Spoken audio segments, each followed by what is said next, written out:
ठीक है भाई, ट्री स्टार्ट करते हैं फिर। ओके। तो सबसे पहले ट्री का बेसिक समझते हैं। ट्री आपको पता है ट्री कैसा डेटा स्ट्रक्चर है? लीनियर की नॉन लीनियर? Non linear. है ना? Non linear. तो ट्री है एक नॉन लीनियर डेटा स्ट्रक्चर।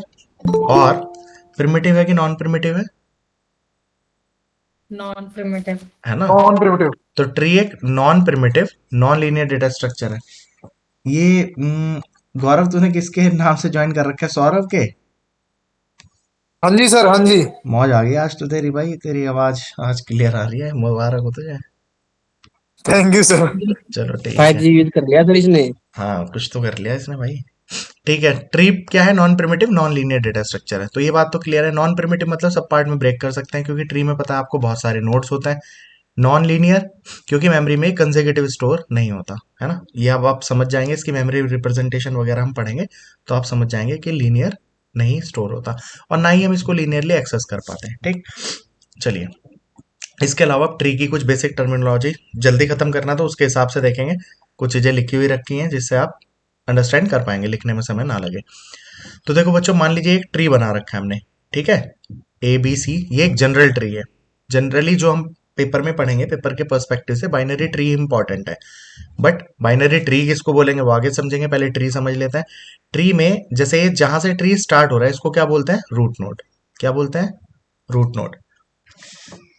निताश्री, ये बात क्लियर है? रूट नोड किसको बोलेंगे? ट्री के स्टार्टिंग पॉइंट को। ओके। यस इसके सर। बाद जैसे इसके ए के चाइल्ड कितने हैं? ए के चाइल्ड है तीन, बी सी एंड एच। तो ए के कितने चाइल्ड हुए? तीन चाइल्ड। तो डिग्री देखिए, डिग्री भी हम अलग अलग तरीके से काउंट करते हैं। ग्राफ में डिग्री काउंट करने का तरीका अलग होता है, ट्री में डिग्री काउंट करने का अलग तरीका होता है। ठीक है, ट्री में जितने चाइल्ड होते हैं उसको उसकी डिग्री बोलते हैं। ये बात क्लियर है? जबकि ग्राफ में किसी नोड से जितने नोड कनेक्टेड होता है उसे उस नोड की डिग्री बोलते हैं। तो वो टर्मिनोलॉजी अलग अलग है। अभी ट्री के पर्पज से समझिए, ग्राफ आएगा तो अपने आप क्लियर हो जाएगा डिफरेंस। ठीक। तो ट्री में इसकी डिग्री कितनी है? ए की डिग्री कितनी है फिलहाल? तीन है। क्लियर? डिग्री का मतलब जितने चाइल्ड्स हैं, ये बात समझ में आ रही होगी। डिग्री या चाइल्ड। तो डिग्री ऑफ ए कितनी है? यहाँ पे तीन है। डिग्री ऑफ बी कितनी है? दो है, क्योंकि इसके दो चाइल्ड हैं। डिग्री ऑफ सी कितनी दिख रही है आपको? जीरो। सी का कोई चाइल्ड नहीं है ना? निताश्री, क्लियर है? Yes sir. ओके। अब यहाँ पे इसको लेवल बोलते हैं। कभी कभी वो हमें क्वेश्चन के अकॉर्डिंग समझना होता है। जनरली 99% हम रूट नोड जहां से स्टार्ट होता है उसको क्या बोलते हैं? लेवल जीरो बोलते हैं। ये बात क्लियर हो रही है? ये यस लेवल जीरो पे है। अब बी सी और एच ये लेवल वन पे है। ठीक है, ये डी ई आई और जे आप कह सकते हो, ये सारे लेवल टू के नोड्स हैं। और लेवल थ्री के कौन से हैं? एफ जी के और एल, और एम कौन सा है? लेवल फोर का नोड है। लेवल समझ में आता है? Yes sir. हाइट, कहीं कहीं पे हाइट और लेवल इक्वल मान लेते हैं, कहीं कहीं पे हाइट का वैसे ज्यादातर 90% हाइट क्या रहती है? रूट नोड से distance plus one. Root node से डिस्टेंस प्लस वन। अब जैसे बी की रूट नोड से डिस्टेंस कितनी है? वन। बी से कितनी डिस्टेंस है? वन। तो बी की हाइट क्या मानेंगे हम? रूट नोड से डिस्टेंस प्लस वन, या तो इसे हाइट टू पे बोलेंगे, और जनरली इसको क्या मान लेते हैं हम? हाइट वन पे मान लेते हैं। ये बात समझ में आ रही है? जैसे हाइट बैलेंसिंग ट्री पढ़ेंगे तो हाइट का फैक्टर आपको इंपॉर्टेंट रहेगा। तो जैसे इसकी हाइट है, डिस्टेंस है, तो बी इसकी वन आ गई, तो एच की भी क्या है? वन है। अब आप जैसे आई की होती तो वन प्लस वन तो टू हो जाएगी। तो हाइट आप ऐसे काउंट कर सकते हैं, रूट नोड से कितनी डिस्टेंस है। ये बात समझ में आ रही है? सेम तरीके से लेवल हो जाएगा। मेरे ख्याल से क्लियर हो हाँ। गई होंगी ये बातें। ठीक है, टू कैसे भैया? प्लस वन भी तो करेंगे ना, तो थ्री हो जाएगा। वही आकांक्षा मैंने कहा, ये पेपर के मतलब उसको उस कंडीशन को देखते हुए लेना है डिसीजन ना, क्वेश्चन के बेसिस पे। 90% इसको ऐसे ही कंसिडर करते हैं। जैसे हाइट क्या है कि ये लेवल जीरो ही मानते हैं, है ना? अब इसको लेवल वन मान लेंगे तो ये लेवल टू है। वो अगर इस तरीके का कुछ क्वेश्चन देता है तो क्लैरिटी देता है कि आप रूट को मान रहे हैं लेवल जीरो पे या लेवल वन पे, ऐसे। और हाइट तो क्या ठीक है। होगी? रूट नोड से डिस्टेंस ही होगी हमेशा, है ना? लेवल के केस में हो सकता है, अगर लेवल वन मान रखे हैं ना, तब बी को हम कह सकते हैं रूट नोड से डिस्टेंस प्लस वन। ठीक है, हाइट तो मतलब इसकी डिस्टेंस ही बन जाएगी। जैसे एवीएल ट्री में आप हाइट बैलेंसिंग ट्री पढ़ते हैं तो जैसे किसी की हाइट पढ़ोगे तो वो कितना दूर है वैसे करके मान लेते हैं। ठीक, फिलहाल डिग्री क्लियर हो गई आपको। अब देखो, एक दो तीन टर्म्स हैं जो इंपॉर्टेंट है। इंटरनल नोड्स किसको बोलते हैं? एक्सटर्नल नोड्स किसको बोलते हैं, है ना? हेलो? ओके। जैसे अब इंटरनल नोड वो होते हैं जो एक्सटर्नल नहीं होता है। अब एक्सटर्नल कौन से होते हैं? जो लीफ होते हैं। लीफ किसको बोलते हैं? जैसे ट्री है ना, कि ट्री में रूट हो गया, आगे इसकी जैसे बी सी और एच, इनको हम बोलेंगे ब्रांचेस। देखो ब्रांचेस वो होते हैं जो ना तो रूट है और ना ही, इसलिए मैंने लिख रखा है ब्रांचेस क्या है, neither root nor leaf. Leaf कौन सी होंगी? एंड पॉइंट, मतलब जिसके कोई चाइल्ड नहीं है। जैसे डी का कोई चाइल्ड नहीं है, सी का नहीं है, एफ का नहीं है, जी का नहीं है, आई, एम और एल, ये सारे तो क्या है? लीफ नोड्स हैं। ये बात क्लियर है? ए क्या है? रूट नोड है। अब ए को आप, और ये बी, ई, एच, जे और के जितने भी मैंने ग्रीन से बना रखे हैं, ये ग्रीन वाले सारे क्या है? इंटरनल नोड है। ए भी इंटरनल नोड है। एक्सटर्नल नोड कौन से होते हैं? जो सिर्फ लीफ नोड होता है। लीफ नोड को सारे छोड़ के सारे क्या कहलाएंगे? इंटरनल नोड्स कहलाएंगे। मेरे ख्याल से बात क्लियर हो रही होगी। जैसे आप अगर एक छोटा सा ट्री ले लें, यहाँ पे मान लीजिए मैंने ले लिया A B C D and E, तो इसमें रूट नोड की अगर मैं केवल रूट नोड पूछूं, रूट नोड अब किसको बोल लेंगे? बोलिए। ए को। ए को। अगर मैं कहूंगा ब्रांचेस कौन से हैं, तो ब्रांचेस या एक्सटर्नल नोड, दोनों सेम ही बात है। एक्सटर्नल नोड या ब्रांचेस किनको बोलते हैं? जिनके कोई चाइल्ड नहीं होते, जैसे बी, डी, ई एंड ई, है ना। अगर हम इंटरनल नोड्स की बात करें, इंटरनल, सर सॉरी सॉरी उल्टा लिख दिया हमने। ब्रांचेस हैं। हाँ उल्टा लिख दिया, वो लीव्स पे जाएगा। ब्रांचेस कौन सा रहेगा? जो ना तो रूट है, ना तो रूट्स हैं, और मैंने ना इसको ही हटाते हैं, leaf है। ना तो ना रूट लीफ होने है। चाहिए ना ही लीफ होने चाहिए, यानी हमारे पास केवल सी। ठीक है। अब अगर हम लीफ नोड की बात करें, लीफ नोड्स, तो लीफ नोड्स कौन से रहेंगे आपके? बी, डी एंड ई। ये एक टर्मिनोलॉजी तो ऐसे क्लियर हो गई हो आपकी, है ना।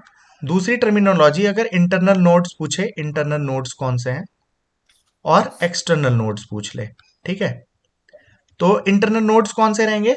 जो एक्सटर्नल नोड्स, देखिए लीफ को एक्सटर्नल नोड बोलते हैं, यानी बी, डी एंड ई। अब इंटरनल नोड्स क्या होंगे? नॉन लीफ नोड्स को ही हम क्या बोलते हैं? इंटरनल नोड्स बोलते हैं। तो क्या हो जाएगा? बोलिए, इंटरनल नोड्स कौन कौन से होंगे? ए और सी। ए और सी, है ना। तो यानी कि क्या क्या चीज आपकी काउंट होती है? देखिए, रूट भी आपका इंटरनल नोड में काउंट होता है। ये पेपर में क्वेश्चन आता है ना, internal node external node count करने में। जनरली स्ट्रिक्ट बाइनरी ट्री में बहुत ज्यादा ये क्वेश्चन बनता है। तो वो जब हम आके ट्री की फॉर्म्स पढ़ेंगे तब चीज समझ में आएंगी। अभी ट्री की बेसिक जो हमने बातें की हैं वो आपको क्लियर हो गई होंगी, आई थिंक सो, है ना। कि लीफ क्या होता है, ट्री का रूट किसको बोलते हैं, नॉन लीफ क्या होता है, ये सारी चीजें। ये बात समझ में आती है भाई सबको? हाँ जी। अब आप एक कंक्लूजन निकाल सकते हैं, डिग्री 0 किस नोड की होगी? इस वाले केस एक्सटर्नल नोड की। में एक्सटर्नल नोड, यानी लीफ नोड की हमेशा डिग्री कितनी होगी?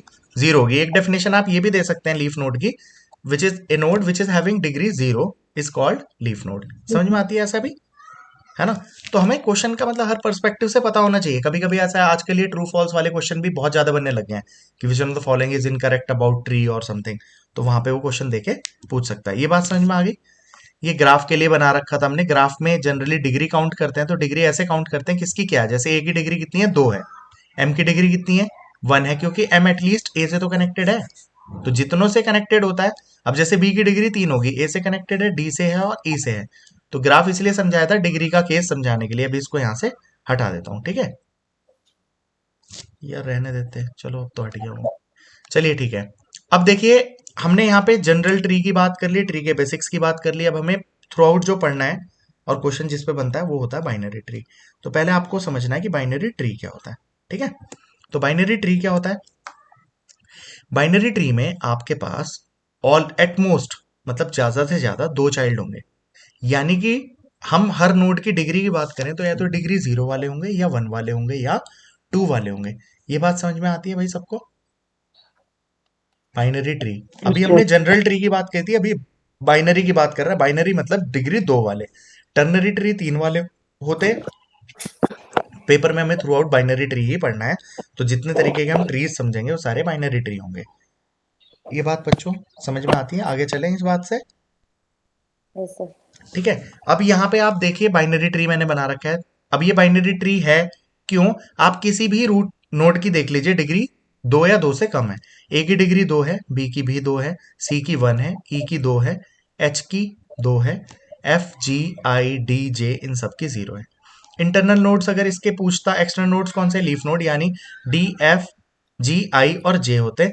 इंटरनल नोड होते A B C E and H. ठीक है, ये बात क्लियर होगी, दोबारा आगे चल सकते हैं। अब हाँ भैया, इस, तो बाइनरी में हम ये कह सकते हैं कि मैक्सिमम 2 ही चाइल्ड हो सकते हैं। हाँ वही बात है, ये लिखा है पहली बात, बाइनरी ट्री में लिख रखा है ना एटमोस्ट 2 चाइल्ड। ओके, या तो 0 मतलब, या तो नहीं होंगे, नहीं तो मैक्सिमम 2 हाँ होंगे। ठीक है, तो अभी वही चीज इसमें लिखा हुआ है, एटमोस्ट कितने चाइल्ड रख सकता है, 2 चाइल्ड रख सकता है, वही ट्री बाइनरी ट्री कहलाएगा। ठीक है, अब इसके बाद ये वन भी रख देखिए, सकता है। हाँ सी के चाइल्ड देखे कितने हैं, सी के चाइल्ड कितने हैं नीली, एक ही चाइल्ड है ना, हाँ, एच केवल एक चाइल्ड है, डी एफ जी आई जे इनका तो कोई चाइल्ड ही नहीं है, तो 0 चाइल्ड है, तो भी कोई प्रॉब्लम नहीं है। ठीक है, ओके। अब इसके बाद हमारे पास स्ट्रिक्ट बाइनरी ट्री और कंप्लीट बाइनरी ट्री हमें समझना है क्या होता है। देखिए स्ट्रिक्ट बाइनरी ट्री वो होगा जिसमें डिग्री क्या होगी, डिग्री जो होगी 0 होगी या 2 होगी। हर किसी नोड की डिग्री या तो 0 होगी या 2 होगी। अब जैसे मान लीजिए मैं एक बनाता हूं यहां पे A B C D E F और जी और एच, क्या ये स्ट्रिक्ट बाइनरी ट्री है? एनीवन, स्ट्रिक्ट बाइनरी ट्री है ये? हाँ, नहीं नहीं है सर, नहीं है। नहीं है। बी की डिग्री 1 है। निताश्री नहीं है ना, बी की डिग्री देखिए कितनी है, 1 है ना। यहाँ पे बिकॉज ऑफ बी ये अभी स्ट्रिक्ट बाइनरी ट्री नहीं है, क्योंकि डिग्री या तो 0 होनी चाहिए या डिग्री कितनी होनी चाहिए, 2 होनी चाहिए। बट अगर बी का मान लीजिए कोई चाइल्ड होता एक्स, अभी ये बाइनरी ट्री होता, वो स्ट्रिक्ट बाइनरी ट्री। देखिए स्ट्रिक्ट से नाम से ही पता चल रहा है कि स्ट्रिक्ट है, तो या तो डिग्री 0 हो या भाई 2 हो। ए की 2 है, बी की भी अब 2 है, सी की 2 है, डी की भी 2 है, एच की 0 है, ई की 0 है, एफ की 0 है, जी की 0 है, एच की 0 है। तो या तो सभी नोड्स की डिग्री 0 है या 2 है, यानी ये स्ट्रिक्ट बाइनरी ट्री है। जैसे पिछला वाला नहीं था, क्योंकि सी की डिग्री कितनी थी बच्चों, 1 थी, इसकी वजह से ये नहीं है ना। तो अब स्ट्रिक्ट बाइनरी ट्री आपको क्लियर हो गया होगा। अब एक बात बताइए, क्या स्ट्रिक्ट बाइनरी ट्री एक बाइनरी ट्री है ऑब्वियस सी बात है, तभी नाम में है ना स्ट्रिक्ट बाइनरी ट्री। तो हर बाइनरी स्ट्रिक्ट बाइनरी ट्री एक बाइनरी ट्री होगा, बट हर बाइनरी ट्री क्या स्ट्रिक्ट बाइनरी ट्री होगा? नहीं होगा, नो सर। है ना। तो ये बहुत जनरल जनरल बात है, कभी कभी घुमा देता है, मान लो पूछ लिया ट्रू फॉल्स में और हम सोच रहे पता नहीं कितनी बड़ी बात क्या थी। तो अगर ये आज चीज आ जाए, एवरी बाइनरी ट्री या every strict binary tree is a binary tree, is it true और फॉल्स? ट्रू। ट्रू है ना। अभी इसका रिवर्स ट्रू नहीं है, क्लियर। अब हमें समझना है कंप्लीट बाइनरी ट्री। बच्चों ये तीनों फॉर्म बहुत ज्यादा इंपॉर्टेंट है ना, इन्हीं तीनों को फॉर्म में समझना है, मिनिमम नोड कितने होंगे, मैक्सिमम नोड क्या होंगे, और कंप्लीट बाइनरी ट्री का हमारा यूज हीप में भी होगा, है ना। तो हीप इसी के ऊपर बेस्ड है, तो इसको देख भी लेना, हीप जब बनाएंगे तो काम आएगा कंप्लीट बाइनरी ट्री का स्ट्रक्चर। ठीक है, अब यहाँ पे काम कैसे हो रहा है, आपके पास पहला नोड जो आता है वो यहाँ आता है, समझते रहना इसमें क्या है। अब अच्छा मैं एक और ये ट्री बनाता हूं, क्या ये स्ट्रिक्ट बाइनरी ट्री है, देखना बच्चों। देखिए इसके 2 चाइल्ड है पहले वाले के, यस, इसके 0 है, ओके, इसके भी 2 हैं, इसके 0 हैं, इसके 2 हैं, इसके 2 हैं, इसके भी 2 हैं, तो 0 है या 2 है, ये भी एक स्ट्रिक्ट बाइनरी ट्री है, ये भी है ना। मगर कंप्लीट बाइनरी ट्री किसको बोलते हैं, वो यहाँ पे चीज ध्यान से देखिए, स्ट्रिक्ट और कंप्लीट में डिफरेंस होता है। कंप्लीट बाइनरी ट्री में पहला नोड यहाँ आएगा, अगला आएगा यहाँ पे, उससे अगला नोड अगर आपको लगाना है तो वो यहाँ आएगा, उससे अगला नोड अगर लगाना है तो यहाँ आएगा, उससे अगला यहाँ पे आएगा, उससे अगला यहाँ, उससे अगला यहाँ, उससे अगला यहाँ पे, फिर यहाँ पे, फिर यहाँ पे, फिर यहाँ पे, एंड सो ऑन। समझ रहे हैं आप, वो एक स्ट्रक्चर फॉलो करता चलेगा। कंप्लीट इसलिए बोल रहे हैं कि हर लेवल पे वो कंप्लीट फिल करता है तब आगे बढ़ता है। हेलो, ये पॉइंट क्लियर हो रहा है आपको कि नहीं हो रहा है? मतलब अगर ये ऐसे होता ना, मान लीजिए यहाँ पे ये ऐसे होता, है ना, और अगले नोड ऐसे लग रहे होते, क्या ये स्ट्रिक्ट वो कंप्लीट बाइनरी ट्री है? नहीं है, क्योंकि ये जो दो नोड लगे हैं ना बाद में, ये पहले यहां भरने चाहिए थे। ये लेवल पूरा फिल हो जाएगा तभी आप नेक्स्ट लेवल पे जाते हैं। अब ये सारे भर जाएंगे तभी आप इसके नीचे नोड लगा सकते हैं, अदरवाइज लगेगा नहीं जब तक ये पूरा एरिया फिल नहीं हुआ। आप समझ रहे हैं मेरी बात? हेलो? बट ये इतना तो अगर इतना होगा भैया तो कहलाया जाएगा ना कंप्लीट या नहीं? कितना? इतना हाँ, कंप्लीट जितना ये कहलाया बना जाएगा। हुआ है। इतना होता तो भी होता, अगर ये नहीं होता तो भी होता, क्योंकि आप नेक्स्ट लेवल पे कब जा रहे हैं भाई? पिछला प्रीवियसली फिल्ड है ना, तो अगला नोड लगता तो यहीं पे लगता ना।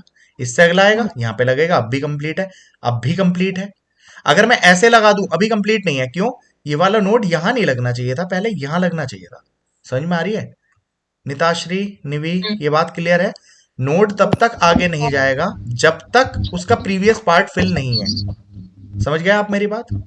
अब एक बात बताइए, क्या हर कंप्लीट बाइनरी ट्री एक स्ट्रिक्ट बाइनरी ट्री होगा? अगर ये आ जाए, एवरी हाँ हाँ complete binary tree is a strict binary tree, is it true और हाँ फॉल्स? होगा क्या? True true. ओके। निवी, आपकी फोन में बहुत वाइब्रेशन है आवाज में। अच्छा Nitashree, every complete binary tree is a strict binary tree, is it true और फॉल्स? तो ट्रू ओके। गौरव?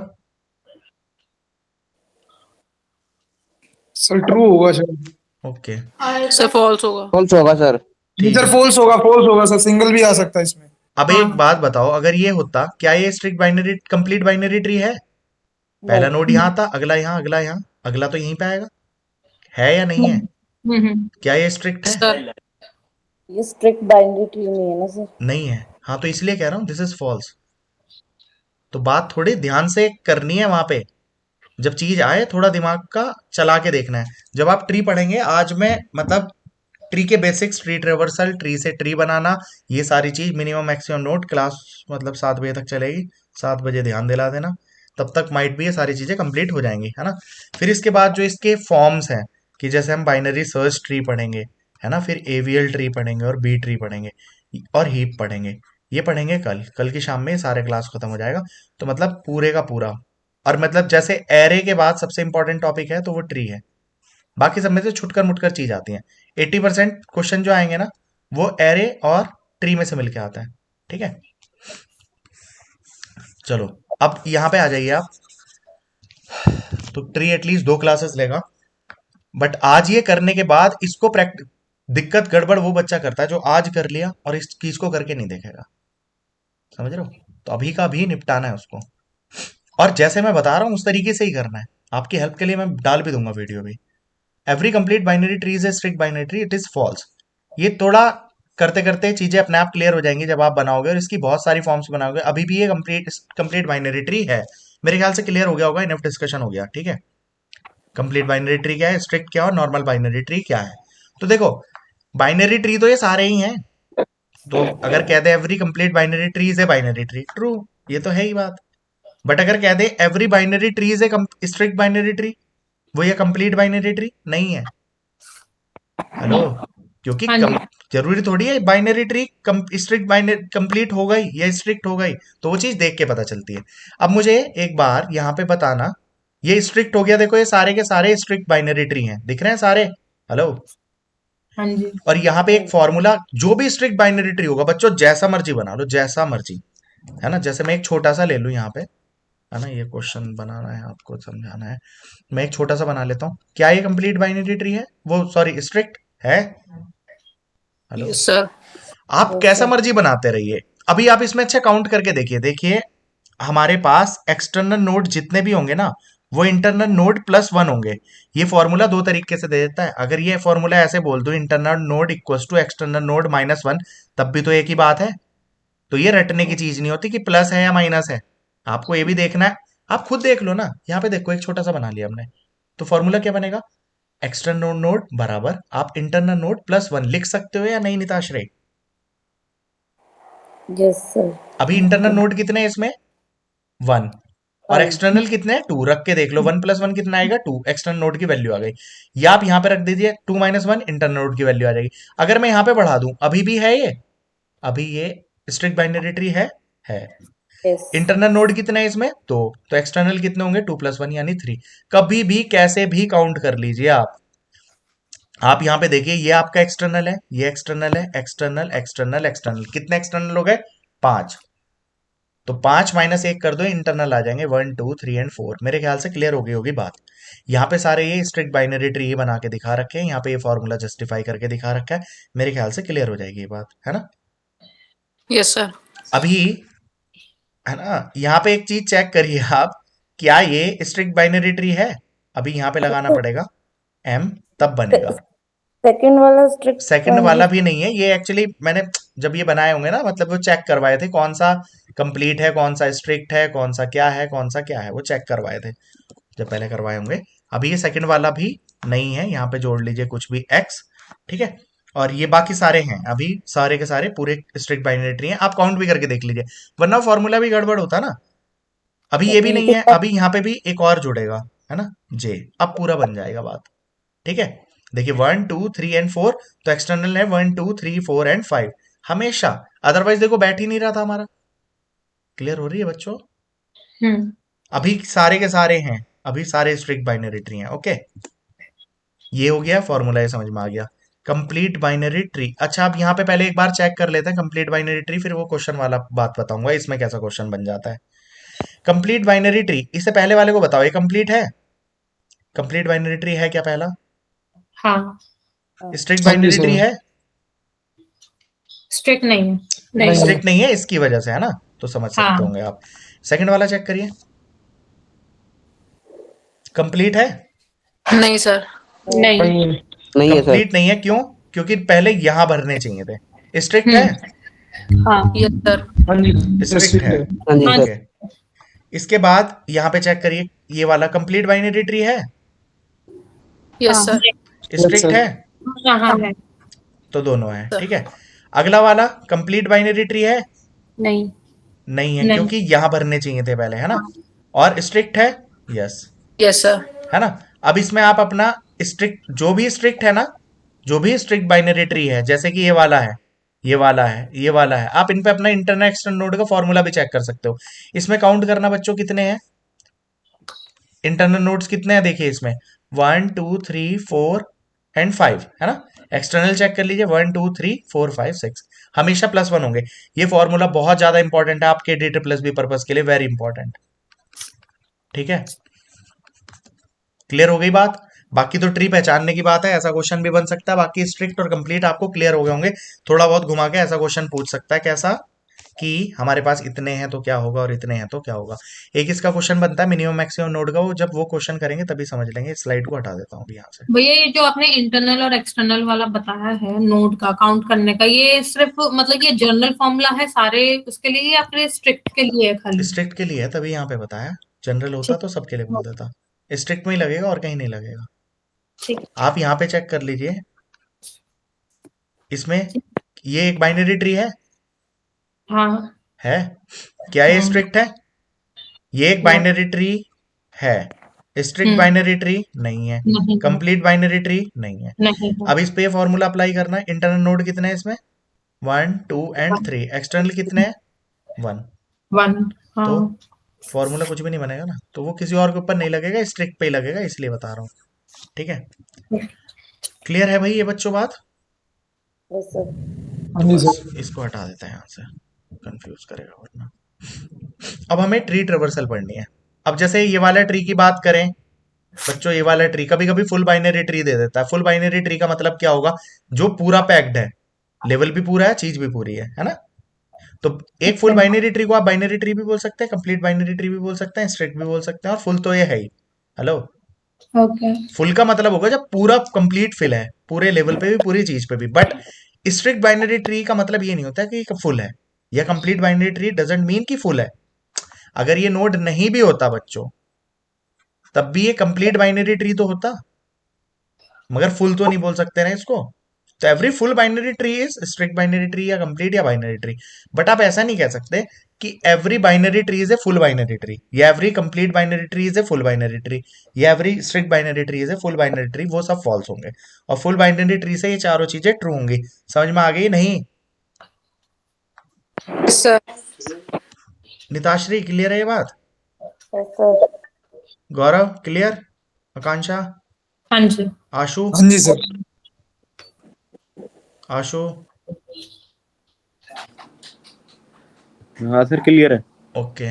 अब जो टॉपिक पढ़ रहे हैं ये ट्री का आपके DSSB के लिए अभी तक की बातों में से दो बातें सबसे ज्यादा इंपॉर्टेंट है। एक तो ये वाला फॉर्मूला और एक तो ट्री का पता होना चाहिए कौन सा ट्री कौन सा है।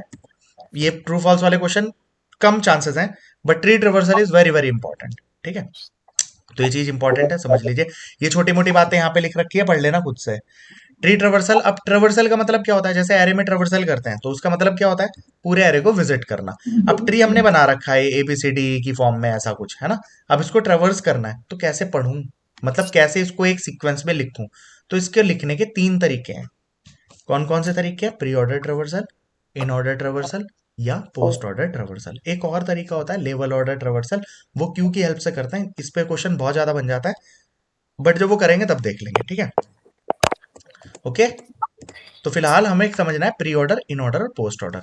बच्चों मैंने अभी आपको जब स्टैक पढ़ा रहा था मैंने बताया था प्रीफिक्स एक्सप्रेशन किसको बोलता है? किसको बोलता है निताश्री प्रीफिक्स एक्सप्रेशन?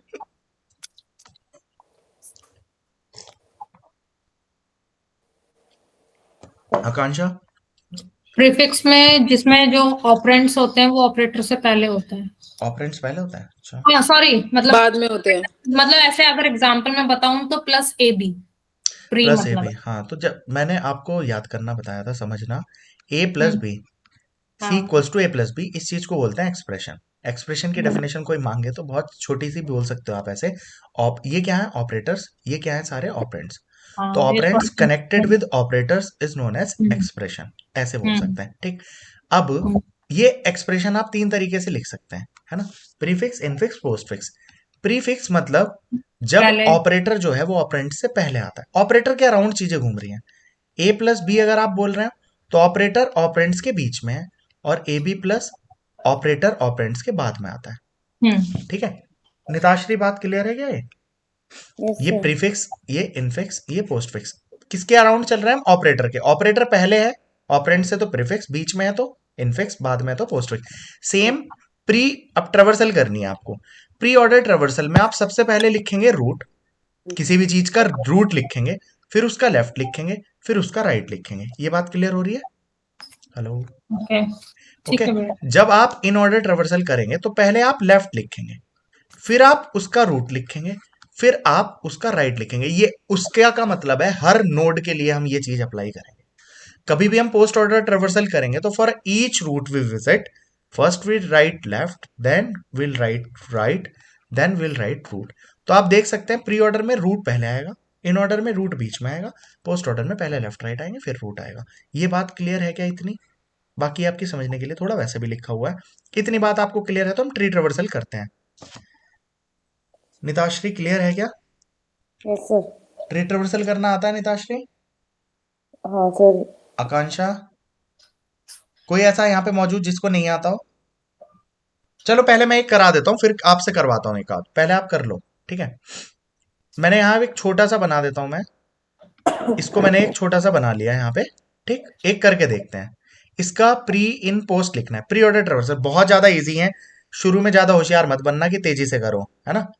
तेजी वाले गड़बड़ करेंगे, अभी आपसे करवाऊंगा मैं इसके बाद, बट पहले मैं सिखा देता हूँ। स्टिल आप में से कुछ बच्चे गड़बड़ कर सकते हैं, और जिन्हें आती है वो लोग कोई भी गड़बड़ नहीं करेगा प्री में। जो गड़बड़ करेंगे ना वो इन में करेंगे, प्योर प्री और पोस्ट में नहीं करेंगे।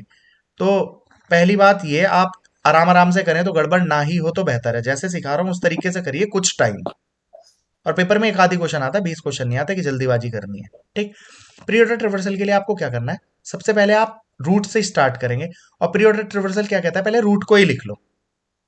तो आकांक्षा हम गए यहाँ पे, तो ए क्या है? रूट। तो मैंने ए को लिख लिया। अब हाँ जी। रूट हो गया तो अब क्या होगा? लेफ्ट, फिर उसका होगा राइट, है ना। यानी पहले रूट का लेफ्ट खत्म करना है, देन फिर उसका राइट खत्म करना है। हमें नहीं पता ना इसके नीचे क्या क्या है, बट मैंने क्या कहा? रूट, फिर इसका लेफ्ट, फिर इसका राइट। अब रूट का लेफ्ट अगर आप देखें तो आपको क्या मिला? बी, भी है ना। अभी बी को लिखना नहीं है, मैंने आपको क्या बोला है? ये जो चीज है आपको हर किसी नोड के ऊपर अप्लाई करनी है। अब आप भूल जाओ, मुझे तो पता ही नहीं ऊपर कौन कौन है। मैं बी के ऊपर आया तो मैं इसे समझूंगा अब रूट।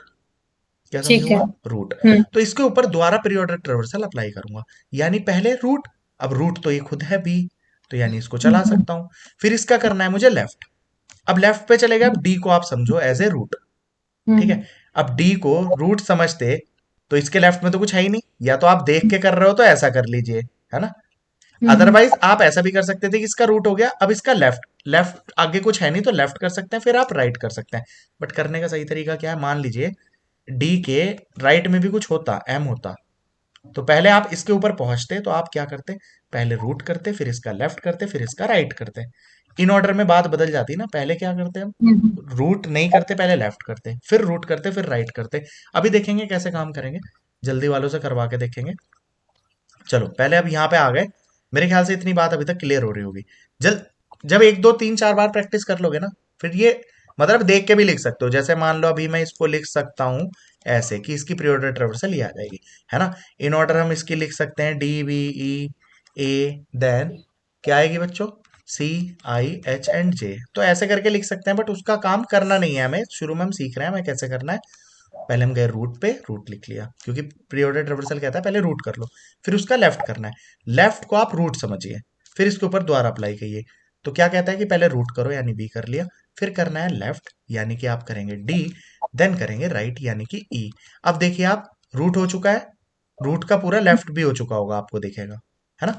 अब आप करेंगे राइट, राइट में आप जाएंगे, सी खुद एक रूट है, रूट मतलब जिसके कुछ भी बच्चे हैं आगे फर्दर, तो ये खुद एक रूट है। तो पहले हम ऐसे नहीं करेंगे, हम इसके ऊपर दोबारा फॉर्मूला लगाएंगे कि रूट फिर लेफ्ट फिर राइट। तो रूट तो ये खुद ही है तो रूट हो जाएगा, फिर होगा इसका लेफ्ट, वो कुछ है नहीं, तो फिर होगा राइट। अभी हम एच नहीं लिखेंगे, हम क्या करेंगे, देखो हम लिख नहीं रहे, हम इसके ऊपर जब पहुंचते हैं ना, उस नोड के ऊपर फिर अप्लाई करते हैं, अगर उसका कोई भी चाइल्ड है तो अब ये खुद एक रूट है, तो पहले होगा रूट, फिर होगा लेफ्ट, फिर होगा राइट। मेरे ख्याल से बात क्लियर हुई होगी, हाँ जी। ठीक है, सबको क्लियर है भाई। अब दोबारा से देखो, अब हमें करना थोड़ा आसान हो जाएगा, और क्योंकि यही काम अब हमें इन में करना है। बट इन क्या कहता है पहले आकांक्षा, हम पहले लेफ्ट। शुरू होंगे तो पहले लेफ्ट। अब देखो हम ए से स्टार्ट करेंगे तो ये रूट है, तो पहले हमें रूट नहीं करना, पहले हमें करना है लेफ्ट। अब हम बी, अब हम सोचे ऐसे तो ए का लेफ्ट लिख लो बी, मगर वो गलत हो जाएगा। हम जिस भी नोड पे पहुंचेंगे उसको, अगर उसके बच्चे हैं तो उसको समझेंगे रूट, उसके ऊपर दोबारा से लगाएंगे फॉर्मूला। तो ये रूट है, बट हमें पहले रूट नहीं करना, हमें पहले करना है लेफ्ट, तब करना है रूट, देन करना है राइट। तो यानी पहले होगा लेफ्ट, ये रूट नहीं है तो लेफ्ट रिवर्स हो जाएगा, फिर होगा रूट यानी कि बी, फिर होएगा राइट यानी कि ई। अब देखो ए का पूरा लेफ्ट हो चुका, तो रूट का लेफ्ट हो गया, तो अब हो जाएगा रूट यानी कि ए, फिर होगा राइट। अब सी खुद एक रूट है, तो पहले इसका होता लेफ्ट, वो है नहीं, तो अब क्या होगा रूट यानी कि सी, फिर होगा राइट। एच खुद एक रूट है, तो पहले होगा लेफ्ट यानी कि आई, फिर होगा रूट यानी कि एच, फिर होगा राइट यानी कि जे। मेरे ख्याल से क्लियर हो गई होगी ये बात भी। Yes sir. अब हमें पोस्ट ऑर्डर ट्रावर्सल करना है, तो हमें पोस्ट ऑर्डर में क्या करते हैं, पहले लेफ्ट फिर राइट फिर रूट। तो हम गए ए पे, ये रूट है तो इसको नहीं करूंगा पहले, फिर जाएंगे बी पे, ये भी एक रूट है तो पहले नहीं करूंगा, इस पे लगाएंगे पहले क्या, लेफ्ट फिर राइट फिर रूट। तो पहले इसका लेफ्ट होगा, तो लेफ्ट रूट नहीं है तो लेफ्ट ट्रेवर्स हो सकता है, फिर इसका राइट होगा, वो भी रूट नहीं है तो वो भी ट्रेवर्स हो सकता है। तो डी हो गया, ई हो गया, अब होगा लेफ्ट, बी का लेफ्ट हो चुका, राइट हो चुका, अब बी हो जाएगा। ए का लेफ्ट हो चुका, अब ए का होगा राइट, राइट में आए तो सी, ये खुद एक रूट है तो पहले इसका होगा लेफ्ट, वो है नहीं, तो अब इसका होगा राइट। एच खुद एक रूट है तो पहले एच नहीं हो सकता, पहले इसका होगा लेफ्ट यानी कि आई, फिर होगा राइट यानी कि जे। अब एच का लेफ्ट हो चुका राइट हो चुका, तो अब रूट हो जाएगा यानी कि एच। अब सी का लेफ्ट हो चुका है राइट हो चुका है, अब क्या हो जाएगा रूट यानी कि सी। अब ए का पूरा लेफ्ट हो चुका है पूरा राइट हो चुका है, अब रूट हो जाएगा। ये बात समझ में आ रही है। अब देखिए प्री ऑर्डर ट्रावर्सल में आप एक चीज नोटिस कर सकते हैं कि रूट पहले आता है, फिर जो इसके बाद का अब आप पता नहीं मतलब ये ट्रावर्सल देख के आप सिर्फ एक ही चीज आइडेंटिफाई कर सकते हैं। अगर वो प्री ऑर्डर ट्रावर्सल कह रहा है तो आप कह सकते हैं कि रूट कौन सा है, आप बता सकते हैं रूट नोड कौन सा है। जैसे इन ऑर्डर ट्रावर्सल में आप कुछ नहीं बता सकते, जबकि पोस्ट ऑर्डर ट्रावर्सल में भी आप बता सकते हैं कौन सा रूट है, क्योंकि जो भी रूट होगा वो सबसे लास्ट में होगा। बात समझ में आ रही है। तो प्री या पोस्ट से ये चीजें पता चल जाती हैं। बोलो बच्चों समझ में आई हो तो बात। हाँ जी। जैसे इन ऑर्डर को Yes, देख sir. के मैं कुछ नहीं बता, खाली मुझे इन ऑर्डर गिवन हो तो मैं नहीं बता सकता मेरे ट्री की एक भी बात। बट प्री ऑर्डर अगर आपको गिवन है तो एटलीस्ट एक बात आप बता सकते हो कि रूट कौन है, और पोस्ट ऑर्डर में भी आप एक ही चीज बता सकते हो, ये बता सकते हो रूट कौन है। ठीक है। अब इसके बाद बच्चों इन दोनों चीज का मुझे सबको समझ में आ गई? पहले तो ये बताओ किसी को ट्रेवर्सल समझ में ना आई हो? ठीक है, कोई ऐसा बच्चा आगे? सबको शर्माने की जरूरत नहीं है, बता दो। चलो सबको आ गई तो बढ़िया बात है, वैसे भी हल्की चीज है, सबने कर ही रखा होगा, कोई भी फर्स्ट ईयर का बच्चा थोड़ी है। Pre order traversal. अब निताश्री हमें इसकी सेकंड वाले की इन ऑर्डर बताना क्या है, मतलब इस वाले ट्री की इन ऑर्डर ट्रेवर्सल बतानी है क्या है। ट्री विजिबल है? हाँ जी सर। बताओ जरा। बाकी सब भी भाई निकाल लो इसको कॉपी पे, इन ऑर्डर ट्रेवर्सल। आराम से टाइम लीजिए, टेक योर टाइम, निकालिए।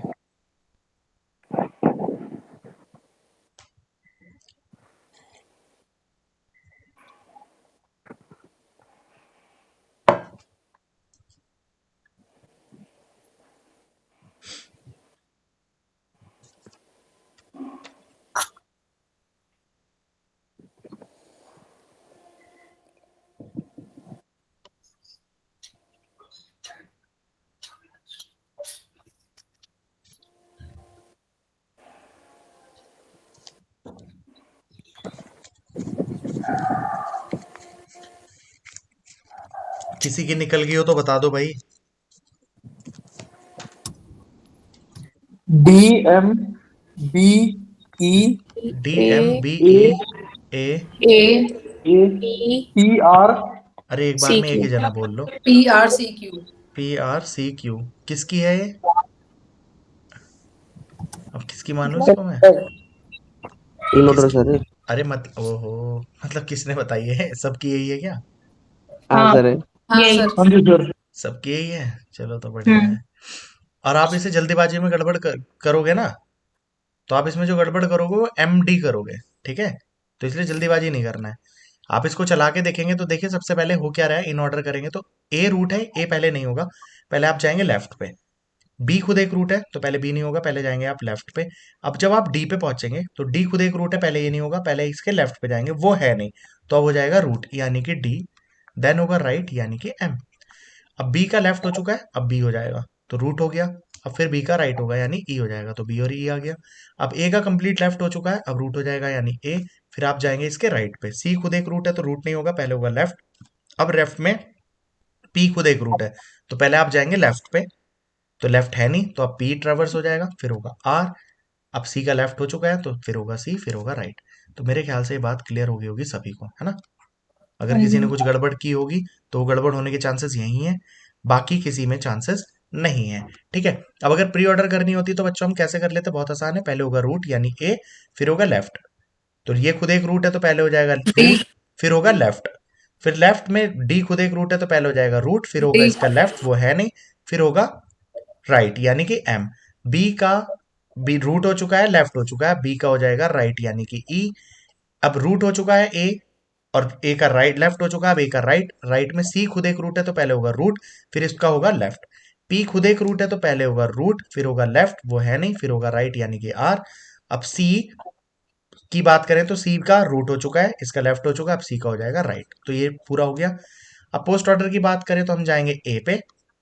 ए खुद एक रूट है तो पहले नहीं होगा, बी पे जाएंगे, बी भी रूट है नहीं होगा, डी ये भी रूट है नहीं होगा, पहले इसका लेफ्ट वो है नहीं, फिर डी का राइट यानी कि एम, फिर हो जाएगा डी। बी का लेफ्ट हो चुका है, अब बी का राइट होगा यानी कि ई, फिर हो जाएगा बी।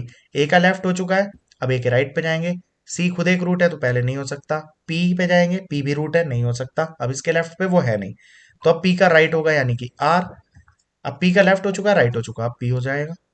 सी का लेफ्ट हो चुका बट राइट नहीं हुआ है, तो अब सी का राइट होगा यानी कि क्यू। अब सी का लेफ्ट हो चुका है, राइट हो चुका है, तो सी हो जाएगा। ए का लेफ्ट हो चुका है, राइट हो चुका है, तो अब ए हो जाएगा। मेरे ख्याल से बात क्लियर हो गई होगी सबको। हेलो, हाँ जी सर। है ना? अब इसका मैं नया एक पेज बना लेता हूँ। अब हमें क्या सीखना है? हमें एक काम सीखना है कि हमारे पास ट्रेवर्सल गिवन है।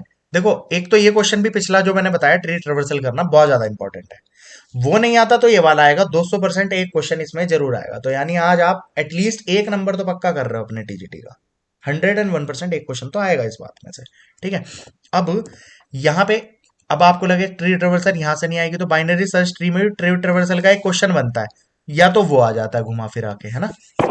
तो कहीं ना कहीं टकरेगा जरूरी है 100%। ठीक है, अब यहां पे बच्चों आपको जनरली देखिए, अगर आपके पास, ये मैं बात बता देता हूं, या तो आपको प्री प्लस इन ऑर्डर देगा या पोस्ट प्लस इन ऑर्डर देगा। अगर ये दोनों आपको गिवन है तो हमेशा आप एक यूनिक ट्री बना सकते हैं। अगर आपको प्री एंड पोस्ट दे रखा है तो ऐसा नहीं है कि ट्री बन ही नहीं पाएगा, बट ट्री जो बनेगा ना वो यूनिक नहीं होगा, मतलब एम्बिगियस ट्री जनरेट हो सकता है। समझ में आ रही है बात क्या बोल रहा हूं मैं? अगर आपके पास प्री ऑर्डर और इन ऑर्डर दे रखा है, आपको कह दे ट्री बनाओ जी, इसका ट्री क्या बनेगा, तो जो ट्री बनेगा ना प्री और इन ऑर्डर से एक ही ट्री बनेगा। ये नहीं है कि ऐसा भी बन सकता है भैया ट्री, ऐसा भी बन सकता है, ऐसा नहीं होगा। पोस्ट और इन दे रखा है तब भी, यानी इन जरूर होना चाहिए। अब दो चीज दे रखी है, मतलब प्री दे रखी है और पोस्ट दे रखी है, तो ऐसा नहीं है कि ट्री नहीं बन सकता, बन सकता है, बट हो सकता है एक से ज्यादा ट्री बन जाए। ये बात समझ में आ रही है क्या बोल रहा हूं मैं? ओके। हाँ जी सर। बोलिए भाई, क्लियर हो रही है बात? हाँ जी जैसे सर। मैं अगर इसका ट्राई करूंगा एक छोटा सा कुछ, ए बी सी, इसकी प्री ऑर्डर ट्रेवर्सल क्या होगी? ए बी सी हो गया ना। पोस्ट ऑर्डर क्या होगी? सी बी ए होगी या नहीं? बोलिए। अरे भाई, इसकी प्री ऑर्डर ट्रेवर्सल यही होगी कि नहीं? तो मान लो आपको प्री और पोस्ट दे रखी है, ये पोस्ट बन जाएगी कि नहीं? इससे ट्री कैसा बना? ये वाला। बट अगर मैं ऐसा ट्री बना देता, इसकी प्री ऑर्डर ट्रेवर्सल क्या हो गया आकांक्षा? इसकी प्री हाँ, इस वाली ABC एबीसी, और इसकी पोस्ट क्या होगी? सीबीए। हाँ। अब आप बता दो, क्या ये यूनिक ट्री पॉपुलेट हुआ? देखो, ये प्री ऑर्डर ट्रेवर्सल और ये पोस्ट ऑर्डर ट्रेवर्सल दोनों सेम है, ये वाली प्री और पोस्ट दोनों सेम है। इससे ऐसा ट्री भी वैलिड है और इससे ऐसा ट्री भी वैलिड है। मतलब देखो, बनाते हुए आप ऐसा, जबकि आप कभी भी, जैसे आपको ये प्री और इन दूंगा मैं, जैसे ये मैं आपको पोस्ट ऑर्डर ट्रेवर्सल यहां से हटा देता हूं, मुझे दो ट्रेवर्सल गिवन है और कितनी बड़ी है, स्टिल मैं इन दोनों की मदद से जब ट्री बनाऊंगा एक ही ट्री बनेगा, 100% एक ही ट्री बनेगा। आप वेरीफाई कैसे कर सकते हैं? दोबारा से उसकी ट्री ट्रेवर्सल करके देख लो, यही आंसर आएगा। क्लियर हुई कि नहीं? अब जैसे मान लो आपको ट्री क्या दे रखा था, ये दे रखा था क्या,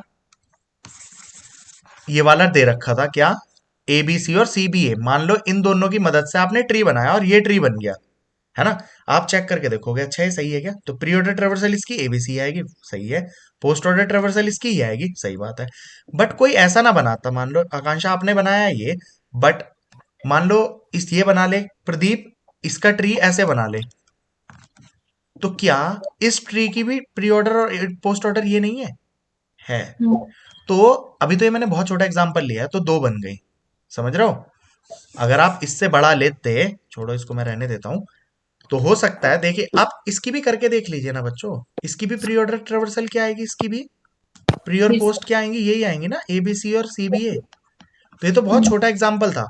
बड़े में तो अगर प्री और पोस्ट है, ऐसा नहीं है कि ट्री बनाना पॉसिबल नहीं है, ट्री बन जाएगा बट एम्बिगियस बनेगा। बट प्री और इन या पोस्ट और इन दे रखा है तो हमेशा ट्री जो पॉपुलेट होगा वो यूनिक ट्री होगा। ये बात समझ गए आप मेरी, है ना? सबको क्लियर है ना ये बहुत अच्छे से? अब अगर खाली एक ही दे रखा हो कि केवल प्री दे रखी है, can you make the tree? Impossible.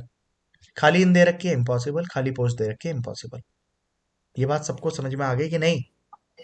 हाँ जी। तो पेपर में क्वेश्चन पता है किस तरीके से आता है? क्वेश्चन ऐसे फ्रेम होता है, इसकी प्री और इन ऑर्डर दे रखी है, किसी ट्री की pre order and in order given है, और उसने क्वेश्चन में कह दिया इसकी पोस्ट ऑर्डर बताओ। अब कैसे बता सकते हैं भाई पोस्ट ऑर्डर? ट्री होता तभी तो बनाऊंगा।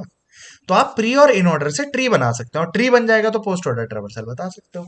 ये बात समझ में आई या नहीं आई? फिर उस केस में इतना लंबा चौड़ा ट्री नहीं देगा, क्योंकि इसको बनाने में उसको पता है कि टाइम भी तो खर्च होगा।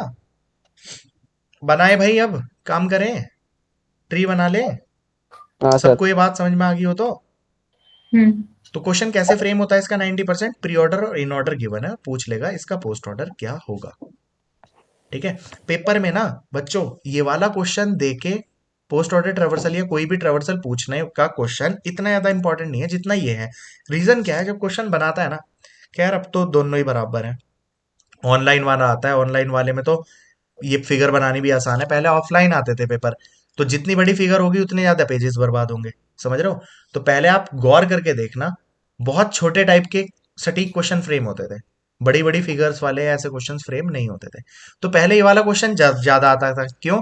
प्री और इन देने में सिर्फ 2 लाइन खर्च होंगी और पोस्ट पूछ लेगा। जबकि इसमें क्या होता, बड़ा सा ट्री बनाना पड़ता, तब कुछ पूछता। समझ रहे हो? और बनाने में देखो जो टाइपिस्ट होता है उसका वो मना कर देता है, जैसे उसका लाख लेके भी आता ना, सर ये वाला क्वेश्चन दिया कि सर इस क्वेश्चन को हटाओ, कुछ और दो, बहुत टाइम लग रहा है फिगर बनाने में। क्योंकि पहले तो उनको ड्रॉ करनी पड़ती थी ना वर्ड वर्ड या किसी चीज में। अब तो कट करा सीधा आ जाएगा, अब तो सीधा उसका जमाना है। ऑनलाइन वाले में कोई दिक्कत ही नहीं है। तो अभी दोनों तरीके से कैसे भी क्वेश्चन बन सकता है। चलो अब हम ये क्वेश्चन सीख रहे हैं कैसे ये बनेगा। बहुत इंपॉर्टेंट क्वेश्चन है, बहुत ईजी भी है। सिर्फ जो बात हमने पढ़ी है उसको अप्लाई करना है। प्री ऑर्डर में मैंने क्या बताया था आकांक्षा, कि सबसे पहले होता है रूट। क्या अच्छा, इन दोनों को देख के मैं एक चीज बता सकता हूँ, वो चीज क्या है मुझे ये बता दीजिए। निताश्री क्या बता सकता हूँ मैं? रूट बता सकते रूट बता सकते हैं। रूट क्या है? हैं। है ना? तो चलो एक बात तो पता चल गई, ए ट्री ये होगा कि ए से स्टार्ट हो रहा होगा। अब एक बात बताओ, इन ऑर्डर में रूट कहाँ होता है? बीच में। बीच में। अब आपको ये तो पता चल गया ये हिस्सा लेफ्ट है और ये हिस्सा राइट में होगा। हेलो, यानी इसके लेफ्ट में होगा डी एम बी और ई, और राइट में क्या होगा? पी आर सी और क्यू।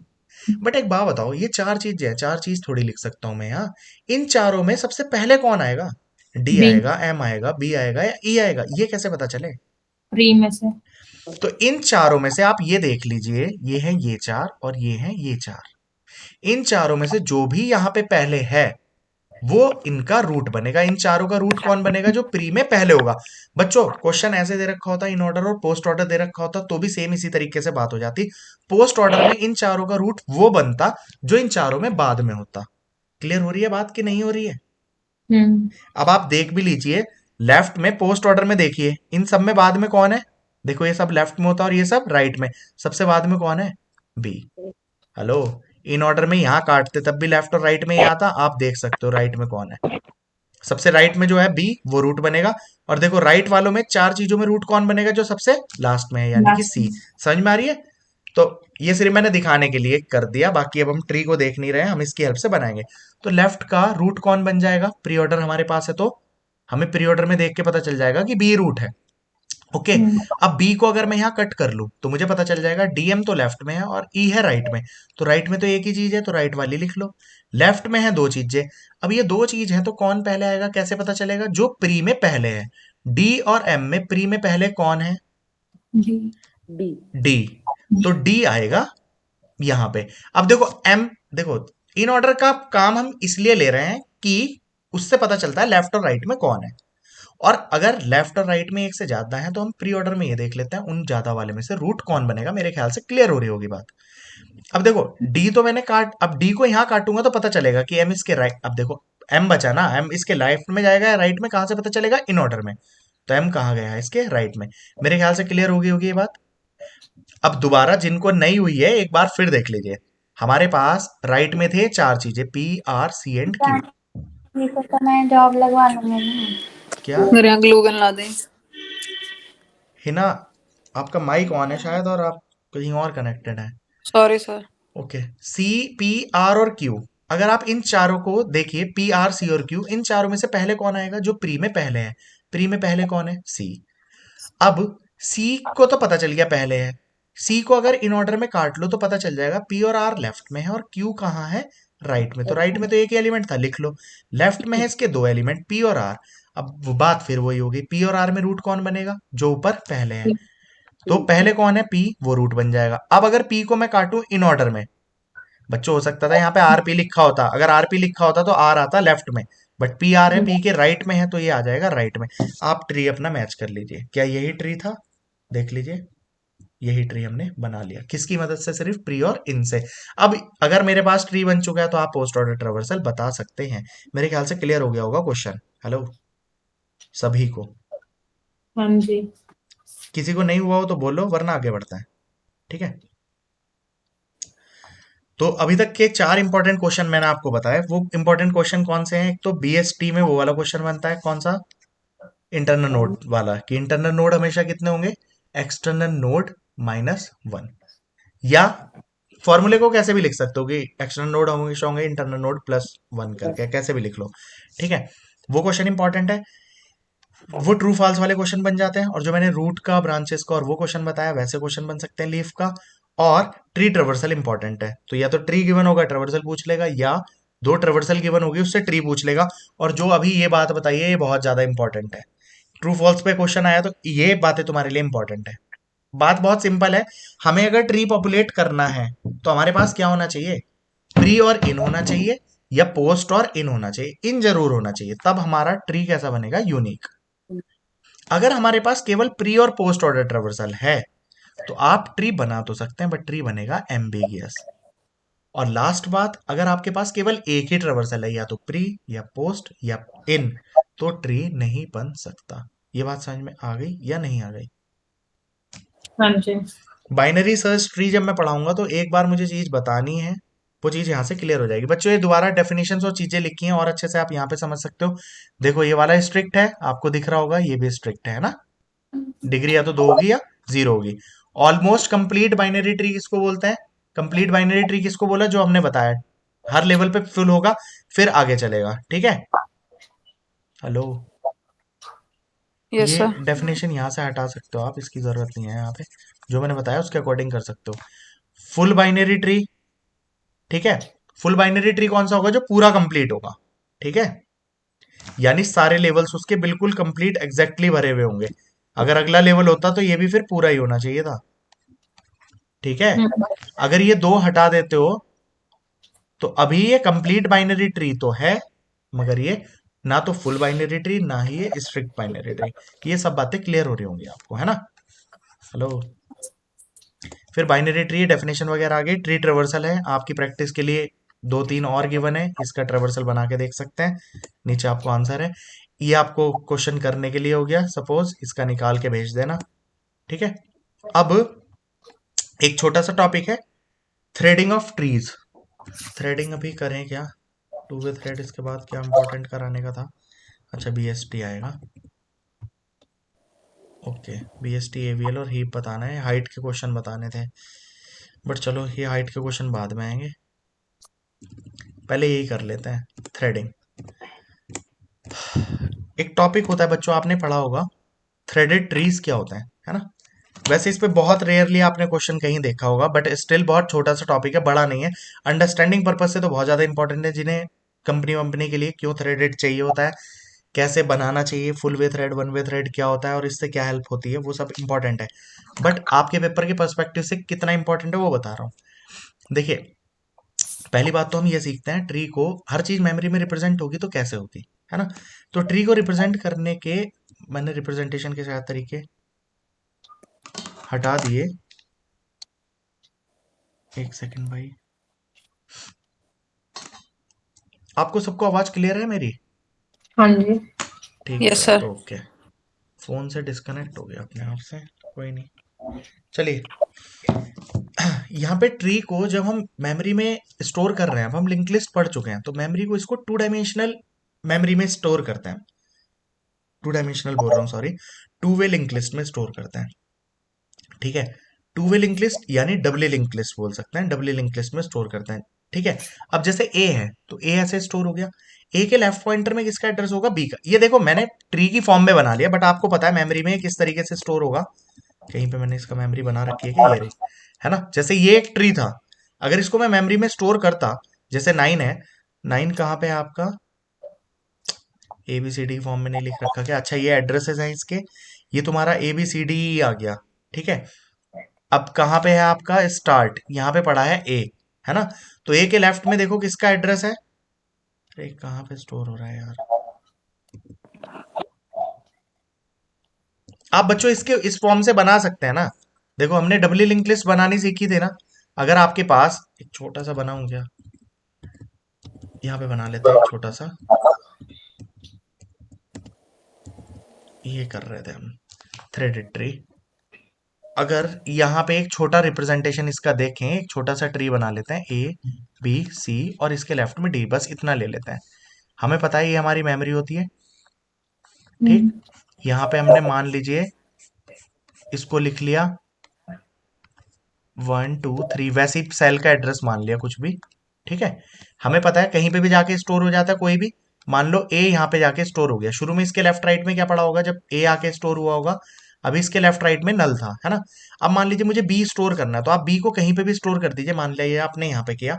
अब आप क्या करेंगे, बी के लेफ्ट में किसका, ए के लेफ्ट में किसका एड्रेस दे देंगे। देखो अभी तक ए के लेफ्ट राइट में पड़ा होगा नल, बट जैसे ही आपने बी कनेक्ट किया ए से, तो बी कहाँ पे है बच्चों। देखिए अगर ये देखोगे ना, तो इससे बहुत मतलब जो घुमाने वाले गेट टाइप क्वेश्चन आते हैं वो सब फिर इससे हो जाते हैं। ए आ गया, ए के लेफ्ट पार्ट में आप बी का एड्रेस दे देंगे, यानी क्या एड्रेस आ गया बच्चों, 2। क्लियर हो रही है। और देखो हमें हर चीज में इंसर्शन डिलीशन पढ़ना है, तो थोड़ा मेमोरी की टर्म्स में क्लियर हो तभी बेहतर काम चलेगा, ठीक। प्लस थ्रेडिंग का कॉन्सेप्ट इससे समझ में आ जाएगा। अभी बी के लेफ्ट और राइट में कोई नहीं है, तो बी के लेफ्ट राइट में नल, वैसे भी क्रिएट किया था तो हमने उसके लेफ्ट राइट में नल डाला था। अभी हमें क्या करना पड़ा कि ए के राइट में सी जोड़ना है, तो आप क्या कर देंगे, सी को मेमोरी में कहीं पे भी डाल देंगे। फॉर एग्जाम्पल यहाँ पे डाला, अभी इसके लेफ्ट राइट में होगा नल। अब आपने सी को कनेक्ट करना था ए के राइट से, तो यानी ए के राइट में आप किसका एड्रेस दे देंगे, सी का, यानी आपने दे दिया 8। समझ में आ रही है। और सी के लेफ्ट राइट में पड़ा था नल। अभी मान लीजिए आपने डी को स्टोर किया और डी आया है यहाँ पे, तो सी के लेफ्ट में आ जाएगा 1, राइट में आ जाएगा नल। ऐसे ही डी के लेफ्ट राइट में आएगा नल। मेरे ख्याल से ये बातें क्लियर हो गई होंगी सबको, मेमोरी में कैसे रिप्रेजेंट हो रहा है। ये बात क्लियर हुई भाई। हाँ जी। Double link Yes, list sir. से कैसे चल रहा है, तो वो मैंने फिगर को शो करने के लिए ऐसे कर रखा है कि यहाँ पे सी है और सी के लेफ्ट में डी है, बट आपको पता है मेमोरी में तो वो स्टम में गया होगा, और इसके राइट में क्या होगा, नल होगा, इसके लेफ्ट राइट में क्या होगा, नल होगा। अब वापस आ जाता है मेरे थ्रेडिंग के कॉन्सेप्ट में। तो ये ट्री है, इसको रिप्रेजेंट कर रखा होगा ऐसे। अब ये बात आपको क्लियर होगी अच्छे से कैसे कर रखा होगा। अब इसकी ये रिप्रेजेंटेशन नहीं बना रहे हम। हेलो, सबको क्लियर है ये बात। हाँ जी। अब देखिए इसमें समस्या क्या है, थ्रेडिंग में दिक्कत क्या है। जब आप ट्रेवर्सल करते हैं ना आकांक्षा, तो मान लीजिए ए से आप लेफ्ट पे चले गए, बी पे चले गए, बी से आप डी पे जाएंगे। अब डी से आप आगे कैसे मूव कर पाएंगे भाई, हम लिंक लिस्ट में स्टोर कर रखा है। अगर आप इस नोड पे हो तो आपके पास पिछले नोड का एड्रेस तो नहीं होता ना। समझ रहे हैं आप मेरी बात क्या बोल रहा हूँ। डी के पास देखिए, जैसे आप यहाँ पे देखिए, ए के पास किसका एड्रेस है, बी और सी का एड्रेस तो है। बी था नोड नंबर 2 और सी कहाँ पे स्टोर था भाई, नोड नंबर 8 पे। तो आपको पता है देखो, ए के लेफ्ट में क्या पड़ा था 2 और लेफ्ट में पड़ा था 8। अब जैसे आप सी को देखो, सी के लेफ्ट में क्या पड़ा है 1, क्योंकि 1 है डी का एड्रेस। बट क्या सी के पास कहीं से भी ए का एड्रेस है, सी के पास ऊपर वाले का एड्रेस नहीं है। ऊपर वाले के पास तो नीचे वालों के हैं, नीचे वाले के पास ऊपर वाले का नहीं है। तो अब यहाँ पे समस्या यही है, हमें फिर या तो ये स्टैक में यूज स्टोर करने पड़ते हैं, फिर वहां पे रिकर्शन में टाइम बर्बाद होता है, वो सारी चीजें करनी पड़ती हैं। बट अगर इनके लिंक्स में आप आगे कनेक्ट कर दूं, देखो अब डी के बाद आगे जाने का रास्ता नहीं है ना। देखो आगे इसके कुछ था नहीं, पीछे ये जा नहीं सकता क्योंकि इसका एड्रेस नहीं है। बट डी के आगे के रास्ते खोल दूं तो क्या ये सारे को ट्रेवर्स करता हुआ आगे बढ़ सकता है या नहीं, बोलो।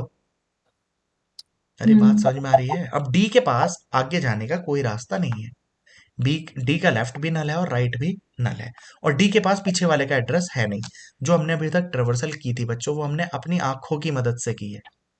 कंप्यूटर में जब आप स्टोर करेंगे ना नोड्स को, वहां पे ट्री ट्रेवर्सल चलाएंगे, तो वो ऐसे थोड़ी बना दोगे कि इसकी ट्रेवर्सल करके प्रिंट कर दिया। जब इसका प्रोग्राम बनाओगे, इस ट्री को स्टोर करोगे किसी लिंक लिस्ट की फॉर्म में। अब वो स्टोर है, जब इसकी एल्गोरिथम लिखोगे तो ऐसे नहीं लिखी जाएगी सिंपल। बात समझ में आई कि नहीं। या तो प्रीवियस वाले का एड्रेस स्टोर करते चलोगे, उसमें टाइम लगता है, अदरवाइज आप थ्रेडिंग के कॉन्सेप्ट को यूज कर सकते हो, ठीक है। अब पेपर में इस चीज से कोई मतलब है नहीं, आपको थ्रेडिंग क्या है, थ्रेडेड ट्री क्या है वो पता होना चाहिए। देखिए मेमोरी में अगर आप ट्री को रिप्रेजेंट कर रहे हैं डब्ल्यू लिंक लिस्ट से, तो बहुत ज्यादा पॉइंटर्स नल है ना, है या नहीं है। इन नल पॉइंटर्स को रिमूव करने के लिए हम थ्रेडिंग का कॉन्सेप्ट यूज करते हैं। उसका प्रैक्टिकल इंप्लीमेंटेशन जो अभी तक था वो मैं वही बता रहा था। बट आपको पेपर के पर्सपेक्टिव से क्या है, नल्स रिमूव करने के लिए हम किसको यूज करते हैं, किसको यूज करते हैं, थ्रेडिंग को। और इससे हमारी ट्रेवर्सल फास्ट हो जाती है। ये दो बात आप ध्यान रख सकते हैं।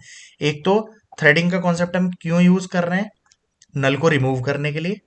देखो थ्रेडेड ट्री क्यों बना रहे हैं हम, थ्रेडेड ट्री टू रिमूव नल को रिमूव, नल और टू मेक ट्रेवर्सल फास्टर। और भाई एक बात तो बताओ, हमने कोई चीज बना रहे हैं, एरे है, कोई भी चीज है, ट्रेवर्सल तो सबसे इंपॉर्टेंट काम है। हमें ये देखना कि हमारे पास पड़ा क्या क्या है। ट्रेवर्सल ही स्लो होगी तो काम कैसे होगा, इसलिए थ्रेडेड का कॉन्सेप्ट यूज करते हैं। अब यहाँ पे आ जाइए, वन वे थ्रेड में क्या है। देखो तो 3 तरीके के थ्रेड है, तो थ्रेडिंग कितने तरीके से हो सकती है, या तो वन वे या 2 वे और एक है रूट लेवल थ्रेड। तो ये तीनों पढ़नी है, बहुत बहुत हल्की चीज है, बहुत हल्की। तीनों टॉपिक एकदम हो जाएंगे। देखो वन वे थ्रेड क्या कहता है बच्चों, एक ही को रिमूव कर सकते हैं आप, किसको, एक ही नल को रिमूव कर सकते हैं वन वे, यानी एक रास्ता ही रिमूव कर सकते हैं। या तो लेफ्ट नल या राइट नल को आप रिमूव कर लीजिए। क्या कर सकते हैं आप, आइदर लेफ्ट नल या और राइट नल को आप रिमूव कर सकते हैं। करते कैसे हैं? अगर लेफ्ट नल रिमूव कर रहे हैं तो इन ऑर्डर के प्रेडिसेसर से करेंगे, और राइट नल करते तो इन ऑर्डर के सक्सेसर से करेंगे। सक्सेसर। समझ में आ रही है बात? इसका मतलब क्या है? जैसे मान लीजिए आपके पास ये बच्चों एक ट्री था, ये क्या है आपके पास? एक ट्री है। इस ट्री का इन ऑर्डर निकाल लीजिए, इन ऑर्डर ट्रेवर्सल निकाल लेंगे ना एकदम से। अब तो फास्ट करना है। ए का लेफ्ट पे जाएंगे, ये खुद एक रूट है लेफ्ट पे, तो डी, फिर डी के बाद होगा बी, फिर होगा राइट यानी कि ई, ई खुद एक रूट है तो पहले एफ, फिर ई, फिर बी, देन आप ए को ट्रेवर्स करेंगे, देन राइट पे जाएंगे, ये खुद एक रूट है तो पहले लेफ्ट, फिर रूट, फिर राइट, यानी सी और जी। तो मेरे ख्याल से ये समझ में आ गया होगा, ये तो इसकी इन ऑर्डर ट्रेवर्सल है। हेलो सब लोग, क्लियर है ये बात? अब आपको रिमूव करना है या तो लेफ्ट नल या राइट नल। आपने इसको रिप्रेजेंट कर रखा था मेमोरी में इस तरीके से। तो देखिए, अगर आप लेफ्ट नल रिमूव कर रहे हैं तो सबके लेफ्ट ही करेंगे, तो मैंने यहाँ लेफ्ट रिमूव करके दिखा रखे हैं। तो देखो, क्या डी लेफ्ट नल किस किस के पास है? एक तो डी के पास है, एक एफ के, और एक सी के, और एक जी के।